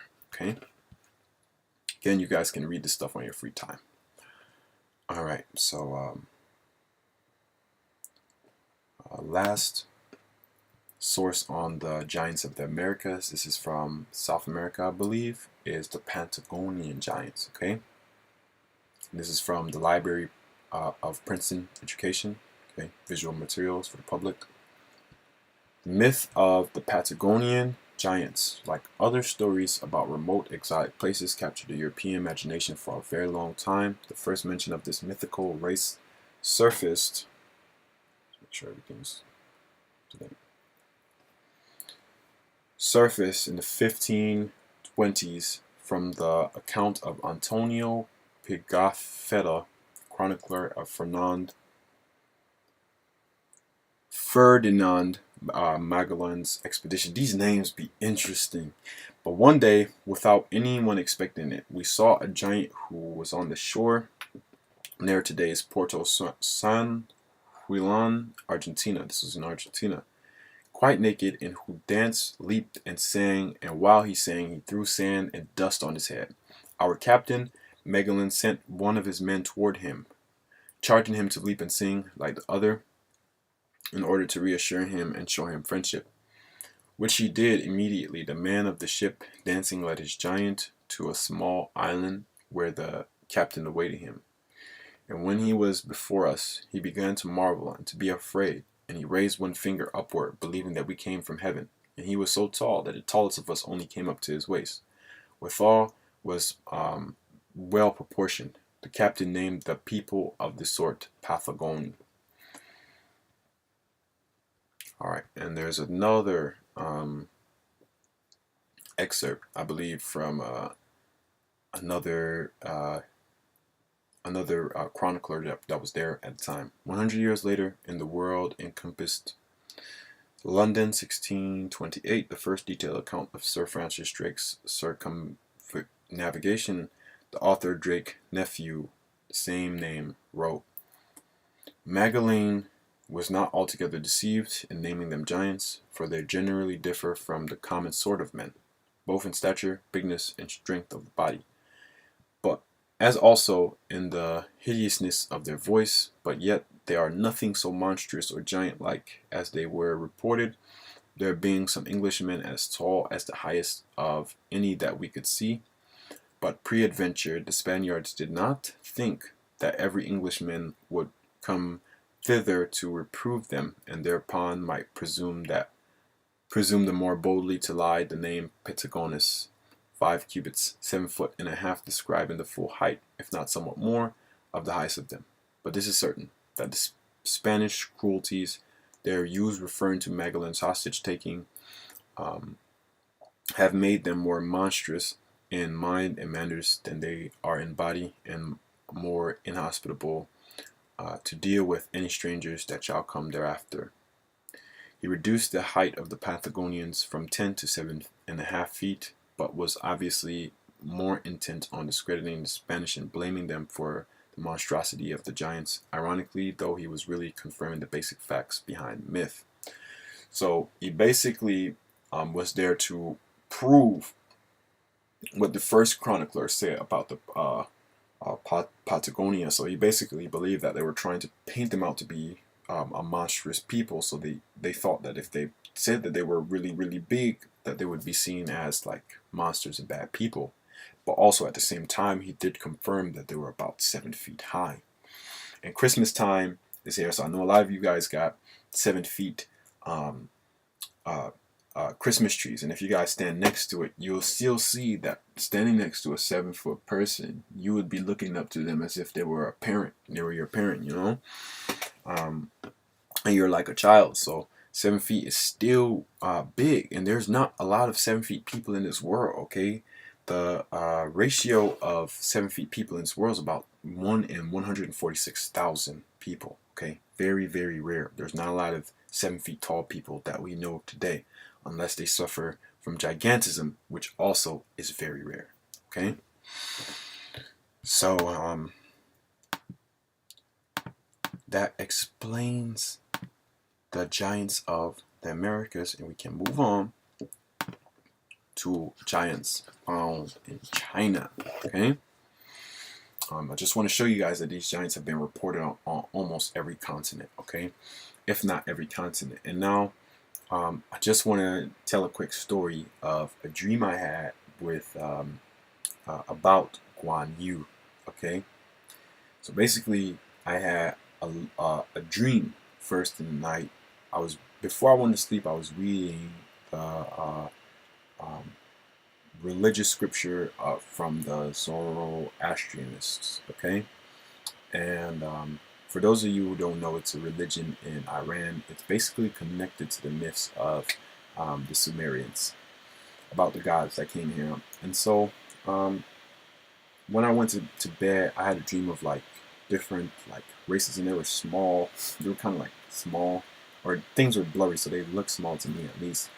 But they came here and they looked different. Some were blue, some were like pink in color, red, and different colors like that. But they were all fighting each other for dominion over the planet, and they weren't all of the same race. They had different powers and abilities. And I see this one blue being that was like protecting us and trying to preserve the earth and whatnot. And that was an interesting dream. And so I woke up from that and I was trying to really remember the details and what I seen, but I couldn't. So I fell asleep again thinking about it. And I had another dream where I was like I was on the side of a highway by this public potty stall, and I kept passing it up. And then I went inside of it somehow, and then I seen it wasn't like a normal potty stall, but it was like I was in Akashic Records because I seen files almost like in the space of a vacuum or something. I don't know what I was in. Like if you stepped into a portal, I seen like files with names and stuff on them, and I wasn't seeing my body, but I was just seeing these files, and I could move them just with my mind. And so I said, I want to know about the blue being that I seen. Who was that blue being? So I looked for it in those files, and I found it. And I seen it, and it was titled Invasion Prophecy. And I seen that same blue being, and his hands was like this in the sky, and it was like fire was coming up, and I could see him looking at the fire. So I was looking in his eyes, and I seen the fires in his eye, and that's what I saw. And then the next dream, I had a lot of dreams, and I always do because I always write down all of my dreams. I remember I had a lucid dream, and in that lucid dream, basically, I was like asking Spirit to show me the invasion prophecy. What does that mean? And I found myself in a hole, and I was crawling through the hole to the end where there was light, and I seen like a battle going on. I seen a European man, he had a weapon, and his men was getting pushed back. And as I came out of that hole, like I basically I was in the scene, but I made myself unseeable. In lucid dreams, you can do all kinds of interesting, crazy stuff. And with the amount of fear that I seen on this man, the man was like I never seen that kind of fear in a human before ever. So I thought that it must have been aliens. Okay, and that's what the invasion prophecy sound like to me, people coming from the sky. So I looked up, first thing I got up, but I was looking up in the sky for a minute, I see nothing. And I looked in front of me and I seen a chief, a native Indian chief on his horse. He was wearing red, he looked princely, and his aura was glowing. Okay, this man looked very honorable. Okay, and he was there with his other tribal men, and they were on horses as well, and they were coming like forward, they were pushing forward in the battle, and they were pushing the European soldiers back. And then after I heard them talking about like love, and I seen black men amongst them. Now, what's interesting is I had another lucid dream after that, and I was like in the living room, and there was a TV, like, the TV was on, and there I seen a travel route on there, and I heard Guan Yu, so I said I'd search up the name, and I woke up, and this is the man that I found.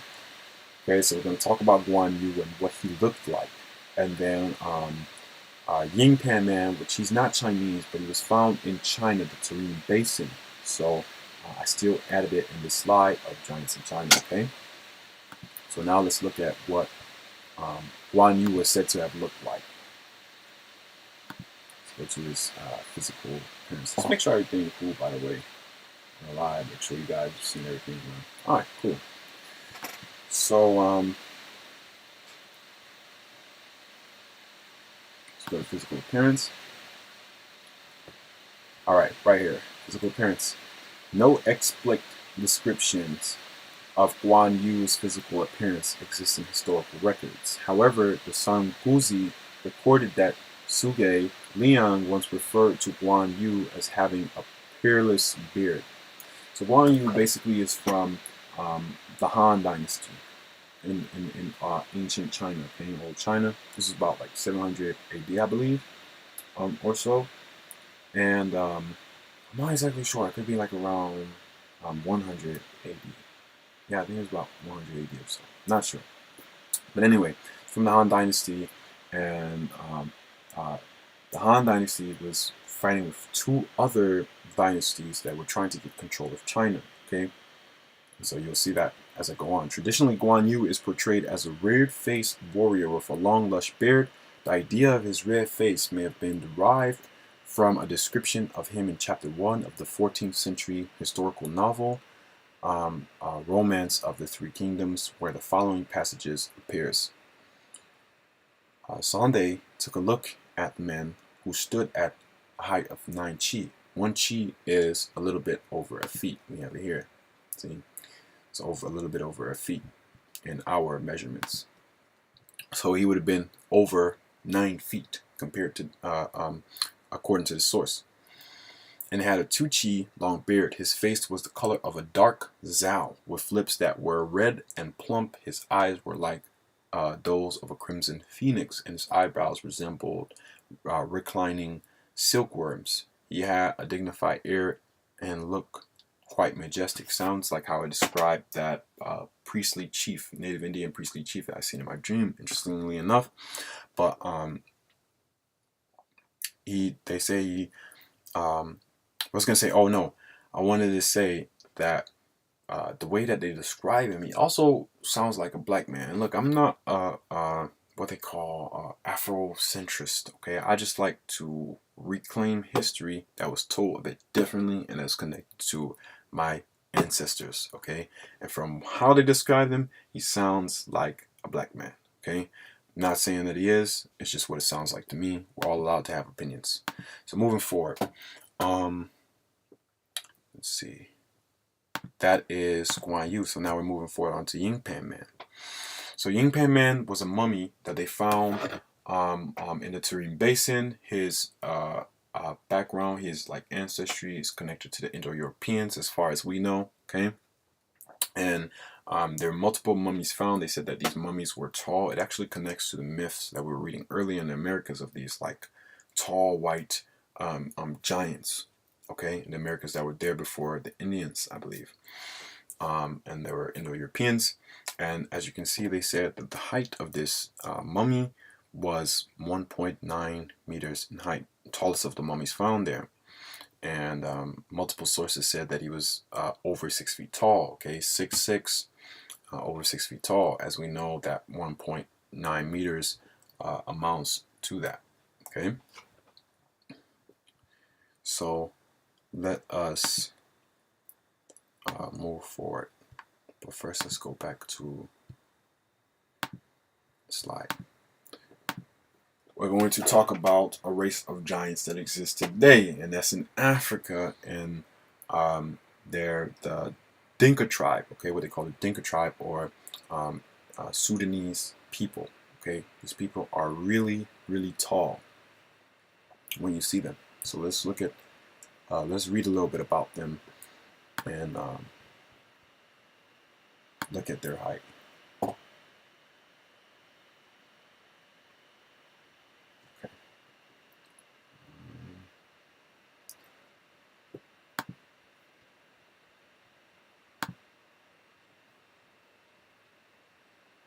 All right.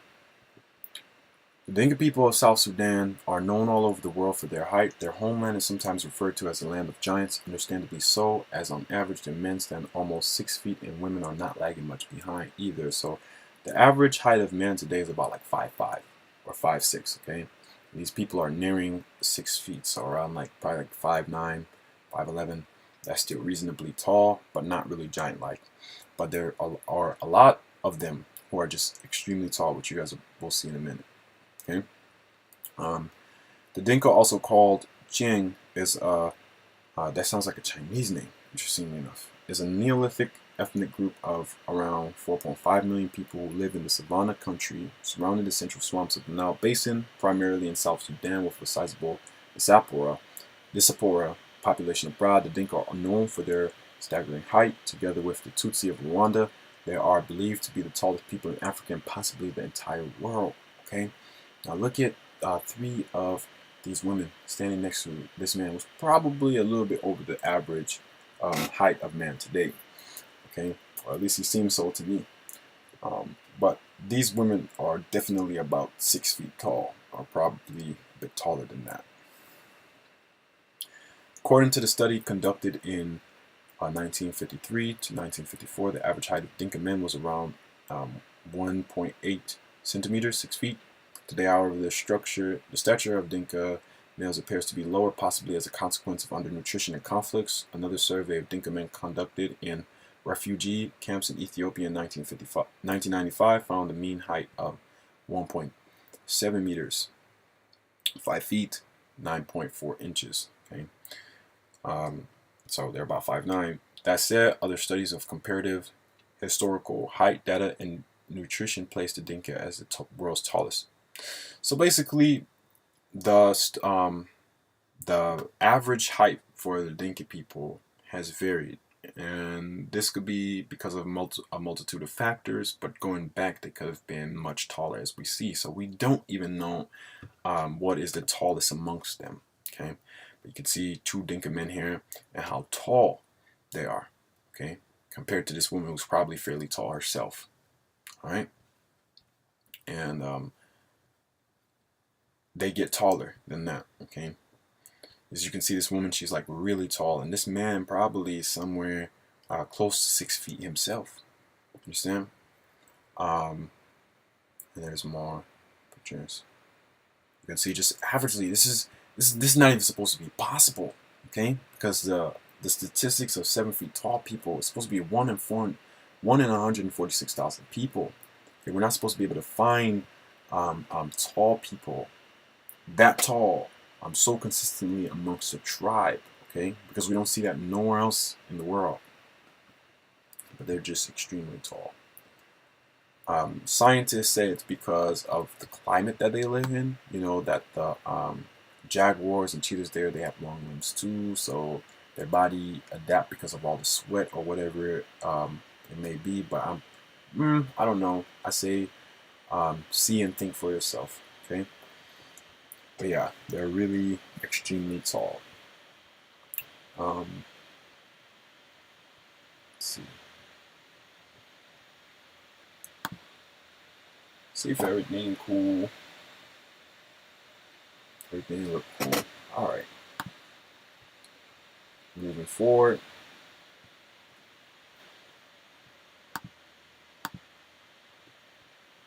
Were there gods who ruled among us? So the reason why I created this slide is to show people that there were Elohim, who were considered Elohim, and the angels. They lived among us. You can clearly see that, but also there is something that is missed, okay? Because when the Elohim, when the gods and men had intercourse and they created these giant hybrids, those beings, especially after the flood, they were considered as like pharaohs, as chiefs, as kings. They were basically seen as royal or divine. As you can see, I showed you guys that Malak means as well. It's used for king oftentimes, okay? And the share is the same. It's very similar to king. Malak and Melech, okay? So I kind of showed you guys that, but I want to show you some more references. To understand this, we must revisit the Hebrew word Malak in Genesis chapter 18. Though Malak, angel, isn't the word used, we find that 3 men who visited Abraham as Yahweh and 2 angels. We know this because in chapter 19, it was 2 angels who visited Lot in Sodom and Gomorrah. So let's go to chapter 18 and 19 in Bible Hub. And we'll take a look at that. And it says, chapter 18. And appeared to him Yahweh by the oaks of Mamre, and as he was sitting in the door of his tent, to his tent, in the heat of the day, so he lifted his eyes and looked, and behold, 3 men were standing. Yahweh were among the men. Okay, Yahweh were one among the men. By him, and when he saw them, and he ran to meet them from the door of the tent and bowed himself. That's what you do for a king. Remember, again, angel just means royal. Melech and Malak are the same. Okay, that's what you would do for a king. You will bow to the ground and said, My Lord, if now I have found favor in your sight, not, I pray, do pass by your servant. Let be brought, please, a little water and wash your feet and rest yourselves under the tree, and I will bring a morsel of bread that you may refresh your hearts afterward. You may pass you may pass by, inasmuch upon us you have come to your servant. So basically, Abraham was treating these beings like royalty, wanted them to wash their feet and to rest themselves. He was going to bring them his food and take care of them, okay? And that's not something you do for spirits, unless Abraham was practicing what they call idolatry, and he was doing these like ancestral practices of putting offerings and things like that for his ancestors, which they often condemn, okay? And Judaism and most Israelites today. Okay. So yeah, I just wanted to show you guys that the three men, they call them angels. If you ask anybody, they'll say that they were angels, but they call them men. Okay, so they looked a lot like us. Obviously, they were the form of men. They didn't look like monsters with 3 heads, big fire beings or anything like that. None of that was said, but they looked like men, like a average man you would pass up on the street. Okay. So it says, and I just want to clarify that they could have been maybe a little bit, probably not like your average man, probably a little bit taller. The head could have been more elongated, but as I said in the beginning, I feel like these the advanced race may have not been gods that came here from another planet, but they could have just been an older hominid species that were more advanced, like Homo heidelbergensis or Homo bordeauxensis or the Denisovans, Neanderthals, whatever the case may be. They could have just been developed before humans and more advanced and seen us as a lesser. We'd seen them like gods, okay? So just wanted to clarify that there. And now when you go to Genesis 19, you see that there were 3 men with Abraham, right? But then Abraham stayed there in a conversation with Yahweh, and Yahweh was telling Abraham that I'm going to basically burn down Sodom and Gomorrah for their sin. And Abraham stayed in conversation and asked him, so if there is any righteous people there in Sodom and Gomorrah, would you still burn it? Basically. And the 2 men that was with Yahweh left and went and met Abraham's brother Lot, okay, and in Sodom and Gomorrah, and they were basically there to get Lot and his family out and to burn Sodom and Gomorrah, okay. But when you read here, it says, and came 2 angels. You see the 2 angels, the 2 men that was with Yahweh. So first it said men, and then now it says what? Angels, okay, to Sodom in the evening, and Lot was sitting in the gate of Sodom, and when he saw them, Lot, then he rose to meet, and he bowed. Same thing Abraham did. It's what you do for kings, right, in the ancient days, with his face toward the ground, and he said, here now, my lords, turn in, please to the house of your servant, and spend the night and wash your feet. Then you may rise early and go on your way. Okay, so then there again we see that they are spoken about as physical people, not spooky angels. Okay, so that's one example, and the next example I'm going to show you guys is in Genesis as well with Jacob, but it's Genesis I believe Genesis, let me see, 32, when Jacob wrestled with the angels. It says, so Jacob went on his way and met him the angels of God, and said, Jacob, when saw them, the camp, so there were a lot of them. That almost sounds like heaven, right? Heaven on earth. But there were a lot of angels, or a group of people or beings that they call angels, hybrids, whatever you want to identify them as, gods, whatever. Again, the point is to prove that there were what they call angels and so-called gods among us. Okay, from the Hebrew Bible and from the Sumerian text, these gods, these Anunnaki beings, they were among us. Okay, and he called the name of the place Manahim, and sent. Okay, so we're going to just stop there at Manahim, because we're trying to get to the part where Jacob wrestled with angel. Okay, And he arose night that and took to his wives and to his maidservants and 110 his sons and crossed over the ford of Jabbok. And he took them and sent them over and brook and sent over what he had, and was left Jacob alone, and wrestled a man again, like we seen in chapter 18, when Abraham was visited by 3 men with him until the breaking of day. And when he saw that not he did prevail against him, then he touched the socket of his hip and was out of, so he pushed like a socket out of place in his hip of Jacob as he wrestled with him. And he said, let me go, for breaks the day. But he said not, I will let you go, if except you bless me. So Jacob said, I will not let you go unless you bless me. Okay. and then the angel asked him, he said to him, what is your name? And he said, Jacob. And he said, not Jacob shall be called anymore, your name, but Israel, for you have struggled with Elohim. There again. So the first is a man or an angel, and then now he's called Elohim, a God, like as I was telling you guys, because Elohim and angel and Yahweh and Lord and Melech is all like the same thing. It just means royal, of high status in the society, okay, in the East. All right. So that proves it there that they were among us, obviously, because unless that these men were crazy and they were wrestling with themselves, and these stories are actually not true. Okay, that's always possible as well.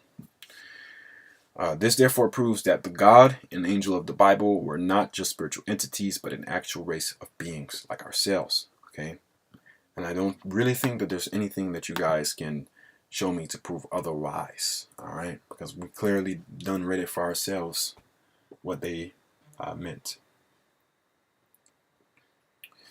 So back to the presentation. Now we're going to show examples of this in the Egyptian Egyptian kingdoms, okay? And they're known as pharaohs. In Egypt as well, the lands of its surrounding neighbors, artificial cranial deformation was quite common. Commoners often would not be allowed to mold their skulls in such a way because it was a practice amongst royals and belief of divine rulership, especially in the case of Egypt, okay? You see the pharaoh Akhenaten's head looks like this, and a lot of pharaohs, their heads look like this, okay? But you won't commonly see that the commoners, their heads look like this. Only the pharaohs the pharaohs are seen as intermediaries. They're seen as like half divine, basically. They're carrying the laws of the gods of Maat and Horus, so on and so forth, and they're supposed to rule the people, okay? But they would be seen or considered as angels, okay, because they're half divine, right? They're a hybrid. They're a mix of the gods and man, so they would not be like man, but they would be a status of man. So they would be seen as royal or malak, okay? As angels, intermediaries. I know it kind of gets confusing, but again, it's just because the word means a couple different things, okay?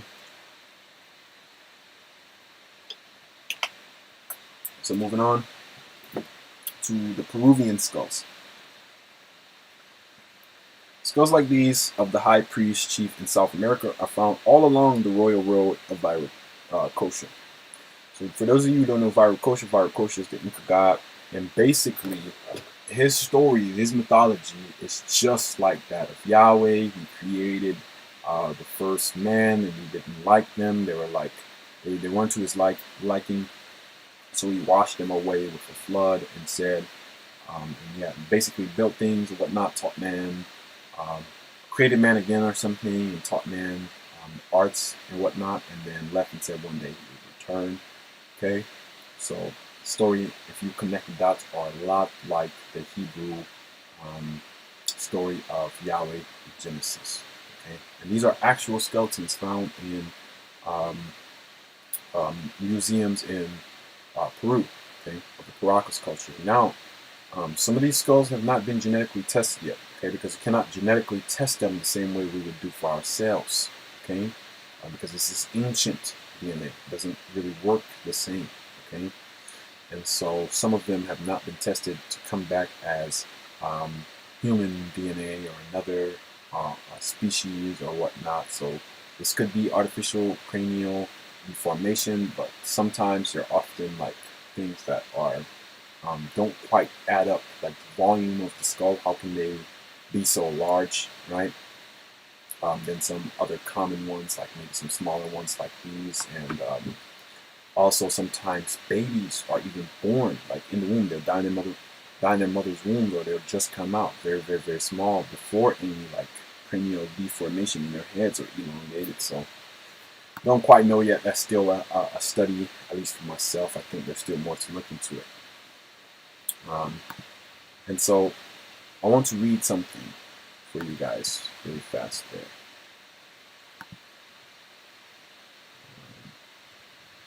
I probably didn't pull it up, so I gotta search it. IFL Science.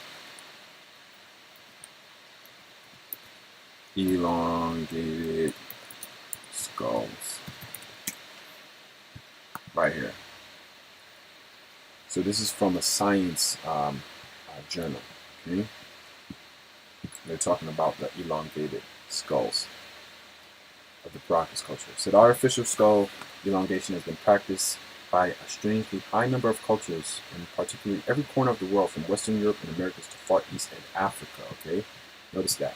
But why would people bind their babies' heads to give themselves a pear-shaped skull? Well, for one 600-year-old civilization in South America, it was probably to show you were a VIP, very important person, a king, a malak, an angel, okay, or pharaoh.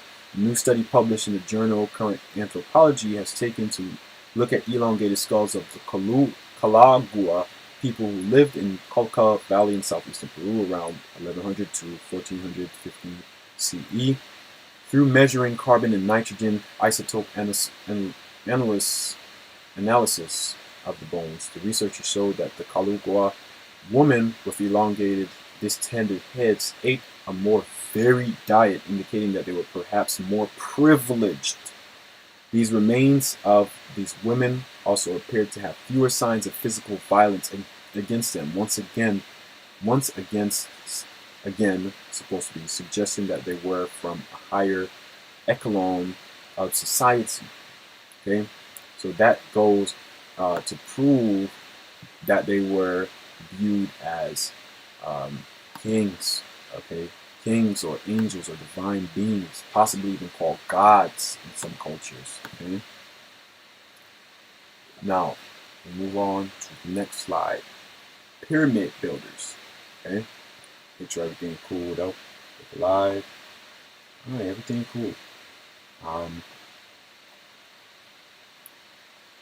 Pyramid builders. Pyramids have been found on almost every continent around the world, with new discoveries surfacing quite frequently.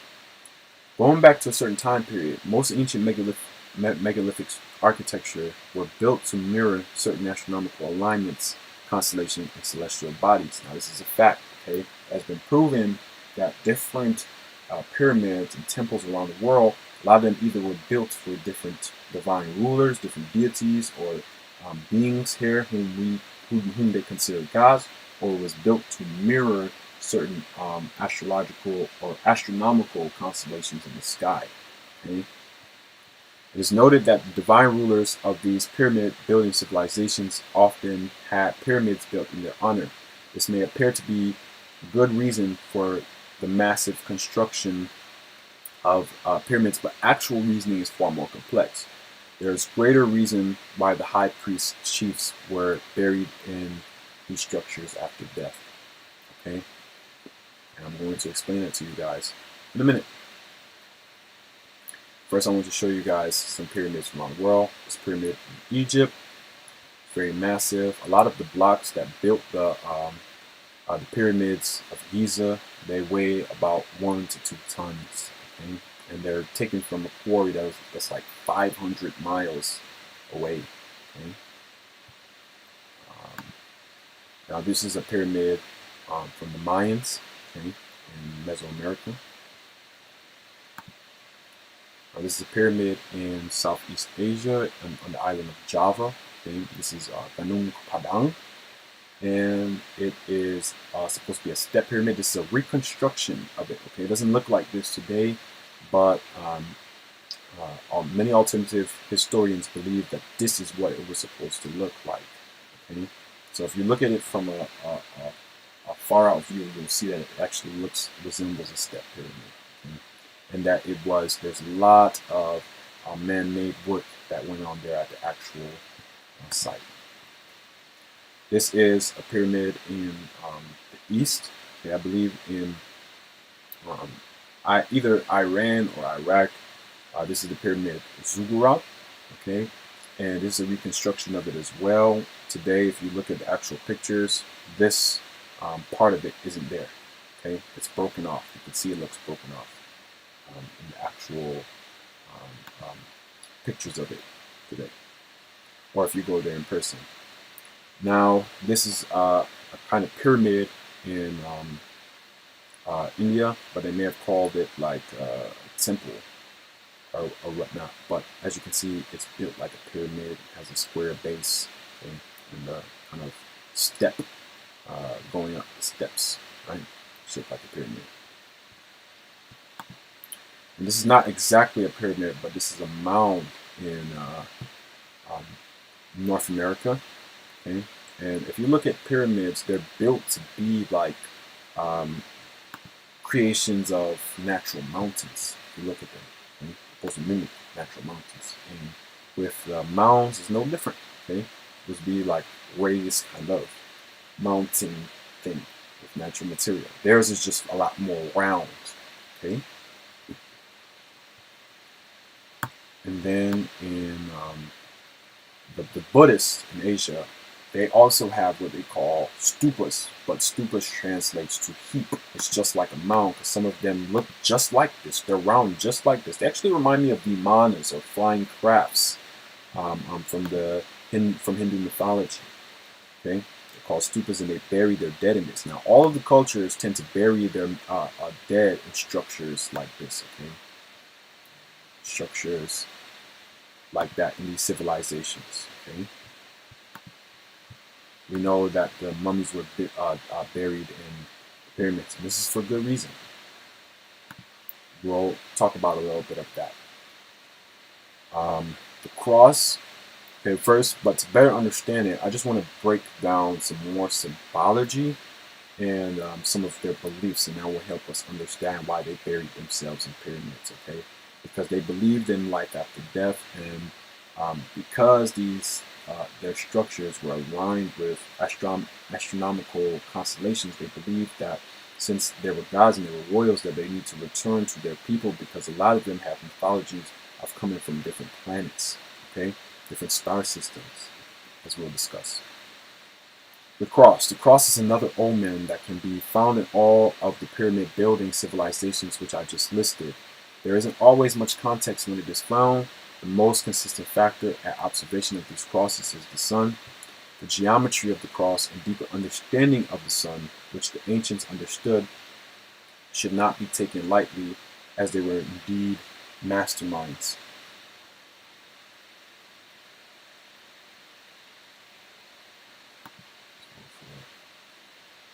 Okay, and so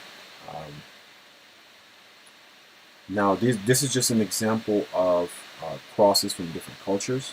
Okay, there's like crosses found in almost all of the civilizations of these pyramid building civilizations that I just listed. Okay, this is Zoroaster from Iran. Yeah, from Iran.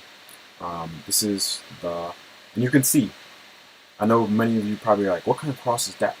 But their cross looks similar to the Ankh, just without this like stick on the bottom. Okay, he's holding like a ring, and the ring has rods coming out on the sides, which you can't really see here in this example, but it's just like this. Okay, the sun, they call it the winged sun. Okay, the ring is supposed to be a sun, and it has wings just like the rods would symbolize the wings. Okay, then you have the Ankh, then you have then you have the Hindu cross, and then or swastika, and then, which is basically a cross. And then you have the Chicana from the Inca people, I believe, and then you have the Sun Cross from North America. Okay, so it's coming from a lot of different places.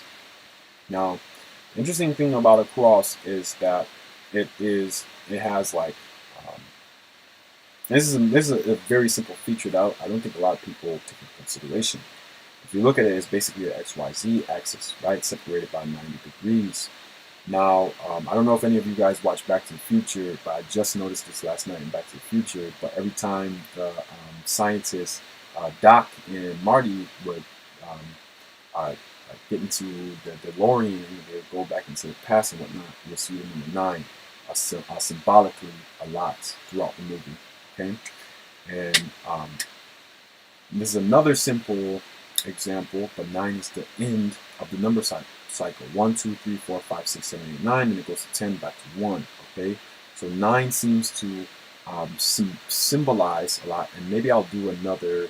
This will be a part of the series, but this will be another video, of course, on the number 9 and how it symbolically represents the shifting of dimensions. Okay, and if we quickly take a look at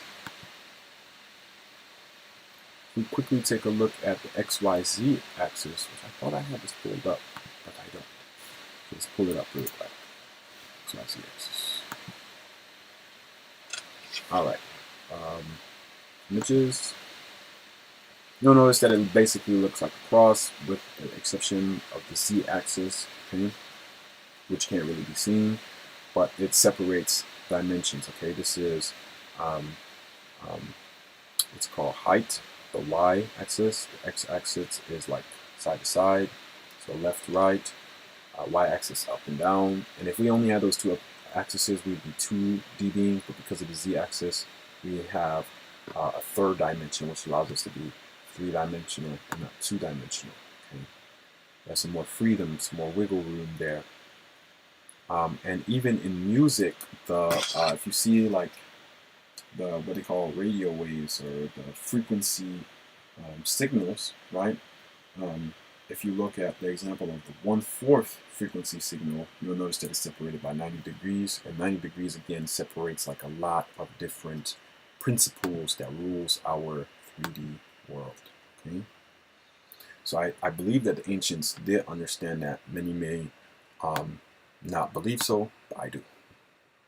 Now let's talk some more about the cross. So what's so special about the cross? Well, the beliefs around the cross aren't always consistent amongst the ancients. The cross also didn't symbolize just one thing. Despite this, I believe one crucial aspect of the cross has been overlooked because of its simplicity. The cross depicts the visual rising, peak, and setting of our sun from east to west on the horizon. This phenomenon to the ancients translated to the sun literally traveled from the heavens to the underworld. Taking this into consideration with the belief that the pyramids are ideal burials for pharaohs, chiefs, priests after death, serving the purpose of transferring their souls back to the star origins, I think it's reasonable to conclude that the sun may have been viewed as a vehicle with the ability to transfer one into other star systems. Okay, so if you look at the cross, the sun would be seen rising on the east. In our case, the east is on this side, of course, but I'm just going to use the side to just show an example. Sun seen rising from here, okay, then it's at its peak over here, and then it's seen setting over here, or the other way around, seen rising here at its peak here, and then going into the underworld. Okay, the peak would represent the heaven, the setting would represent going into the underworld. Okay. So that's how it would have been seen to our ancient ancestors and understood. Okay, and even the Egyptians, they have in their mythology, when the soul perishes, they believe that the soul joins Ra, and Ra takes them to the underworld, and you'll find that belief common in Mesoamerica as well among the Incas, Aztecs, so on and so forth. And the Incas also have a belief, the priests, that they descend from the sun, okay, and that they're royal and divine, similar to the beliefs of the Egyptian pharaohs. Okay, they call themselves the shining ones. Okay, and so that is just an example. But to confirm that, I know you guys might say, "How this sounds silly? How can you descend from the sun?" But understand this: in our physical bodies here, we are part of the earth. We are part of a matrix of atoms, physical atoms interacting. But outside of these bodies, okay, if we look into our biomagnetic field or our auras, we would see that we actually are light beings. Okay, we are comprised of plasma, which the sun is basically a big plasma ball.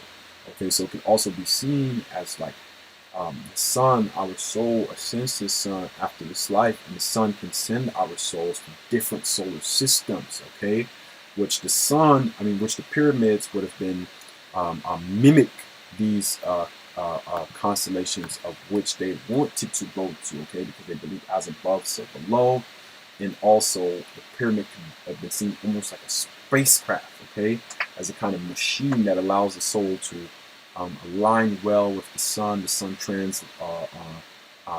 transfers you into another solar system, whatever their magic machinery behind it goes. If you want to know more about that, actually, I recommend this book right here, Path of the Souls by Gregory Little, and also written by Andrew Collins. Okay, it talks about all of that, the death journey and what the ancients believed when they leave here. Okay, it's a very good book. But yeah, so the pyramids, they were not just built to honor the so-called royal gods, but they also were built because they believed that was their ticket home. That's their way home, getting back to places that they believed they came from. Okay? So that also makes the story more interesting of gods coming here and creating man. Okay? Now, we move forward to the last slide of today, which is the path of stars. Matter of fact, really quickly, I wanted to show you guys, want you guys to tune into this video about what the Denisovans would have been like. They're older species than Homo sapiens. They would have also could have been bigger than man, allegedly, than Homo sapiens. Okay, by Andrew Collins. Had a different Hopefully mindset, you guys can hear. because when the genome was sequenced of the Siberian Denisovan, it was found that it contains one, possibly more genes that relate to autism. Now, this doesn't necessarily mean that they were autistic in the sense that we know today, but what it does suggest is that their genes made them think in a different way. Now, what do we know about the so-called savant mind? You can remember incredible knowledge of mathematics and numbers, and precision becomes important to the point of, OCD, literally. And that this allows you deep insights into areas which you wouldn't normally, perhaps, like ourselves, if we haven't got those type of qualities, don't look into. And you think, if you're dealing with a human population that not only had this type of mindset, but also were using hallucinogens, right? Let's just say, or certainly entering altered states of consciousness, what type of mind would that create? We might be talking about super minds here. Yeah, the insights of nature itself, the universe, everything. And some indication of this comes from the fact that at Malta, this site near Lake Bacau, they found something incredible, something which we call the Malta Plate. It's made I'm going to pause it right there, and I just want to bring it closer to the end when they talk about how they could have been like giants, okay?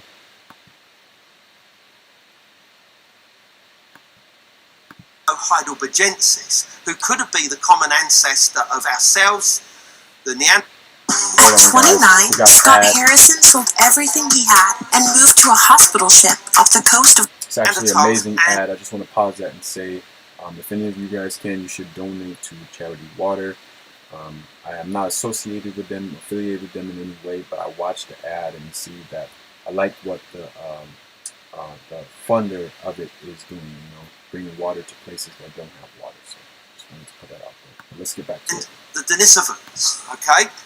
And the significant thing about this is not only is the Mauer skull massive, huge, right, like the Pengau skull, and obviously like the teeth of the Denisovans, which we know, confirmed, but that in South Africa, when found, Homo heidelbergensis is regularly 7 to 7.5 feet tall. Okay, and this is the work of Professor Lee Berger. Again, I know that Hughes looked into this as well for his books on giants. And in Spain, at a place called Sima de los Hueros, or please excuse the pronunciation, somebody will correct me later, human remains dating to 430,000 years that were considered to belong to Homo heidelbergensis. When they were examined, the DNA was found to be closer to that of the Denisovans than to the Neanderthals. So there is a very good chance that the Denisovans either are the descendants, the direct descendants of Homo heidelbergensis, or they are Homo heidelbergensis. We don't know yet because, you know, it's too early to find out. So with all this in mind, what did the Denisovans look like? Well, at the moment, all I can do is show you someone who I think looks like them. And it's this gentleman. This is a gentleman named the Great Kali. And he's an Indian gentleman who is a wrestler. And he's still alive today. And look how he compares to the lady next to him. He's 7 feet tall, built like a brick, whatever. And it seems very much likely that the Denisovans were this size.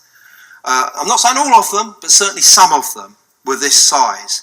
And that ultimately they are the giants of legend. And I don't mean that fairy tale giants, I mean just people that were bigger and taller than us.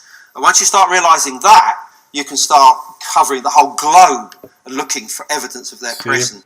So basically, in many different mythologies, the Altai people, they talk about giants, and other people, they talk about giants. Andrew Collins is a like thinker, myself, and thinks that it could have been an older hominid species. Okay, so I just wanted to confirm that to you guys before we got to the last slide.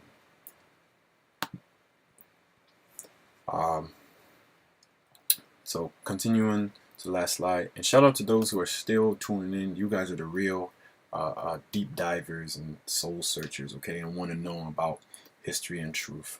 So I just wanted to shout you guys out really fast. Path of the Stars. Ancient civilizations from all around the world share similar beliefs of being from another star system or reincarnating in another star system after death. The Dogon people of Mali believe that their ancestors came here long ago from the star Sirius. The Cherokee people of Southeast North America believe that their ancestors came here from the Pleiades star cluster. The Egyptians believed that the gods Isis and Osiris came here from the Sirius star system. The stories go on and on. There would even be elaborate rituals done at a certain time of day of the year, amount of years, where these natives would perform to help aid the deceased travel safely to the homelands of their ancestors, as well as to honor a return of these stars in relation to the earth. For example, the Hopewell culture in North America, oftentimes they would keep the remains of their dead in like little chests and stuff, and they would save it to the right time of the year, like winter, where the belt of Orion is visible, so that they could use it to travel from the belt of Orion to the constellation Cygnus, okay, because they called it the leap, okay, the soul leap or whatever, okay, where they basically have to make it to the constellation Cygnus, where their ancestors possibly could reside, right? And so also the Egyptians, they have a 70-day like renewal, or their new year is on starts like when Sirius has a return in proportion in relation to the Earth. Okay, that would be their new year. It's correlated with Sirius, similar to the Dogons. The Dogons are descendants, I believe, of the Egyptians. They have a 60-year return where they celebrate the star Sigri. They do their rituals and dances and dress up nicely. And Sirius has like a a return to the earth, I believe, every 50 years. Um, you guys can correct me if I'm wrong. And they say, people will ask, why do the Dogon celebrate every 60 and not every 50? This is still not really clear or known. Some people say that they don't want people to know the original date, so to keep it confidential amongst themselves, they try to deceive people and do it every 60 years to keep it confidential. Some people say it's for other reasons. I'm not exactly sure, but we do know that they celebrate the star Sirius. Okay. So that concludes our presentation for today. Thank you guys for tuning in. It's been an honor to be your guide through this information. I love studying things like this. My goal is to be able to look to form a career out of researching, okay? Ancient cultures, mythologies, and science, and things of that sort in nature, so I could always bring you guys the soul evolving content, okay? And help you guys to see truth in a day and age when it's not really clear, and there's a lot of regurgitating with information, okay? It's a lot of recycling, okay? And not enough individualistic thinkers like myself. You guys are allowed to, of course, disagree with me and whomever you don't feel like shares truth, but we, in all, we just need individualistic thinkers, okay? So thank you guys for tuning in. I'll see you guys later in the next presentation that I do in this series. And yeah, I hope you guys enjoy the rest of your day, night, evening, whenever you're watching this. Shalom.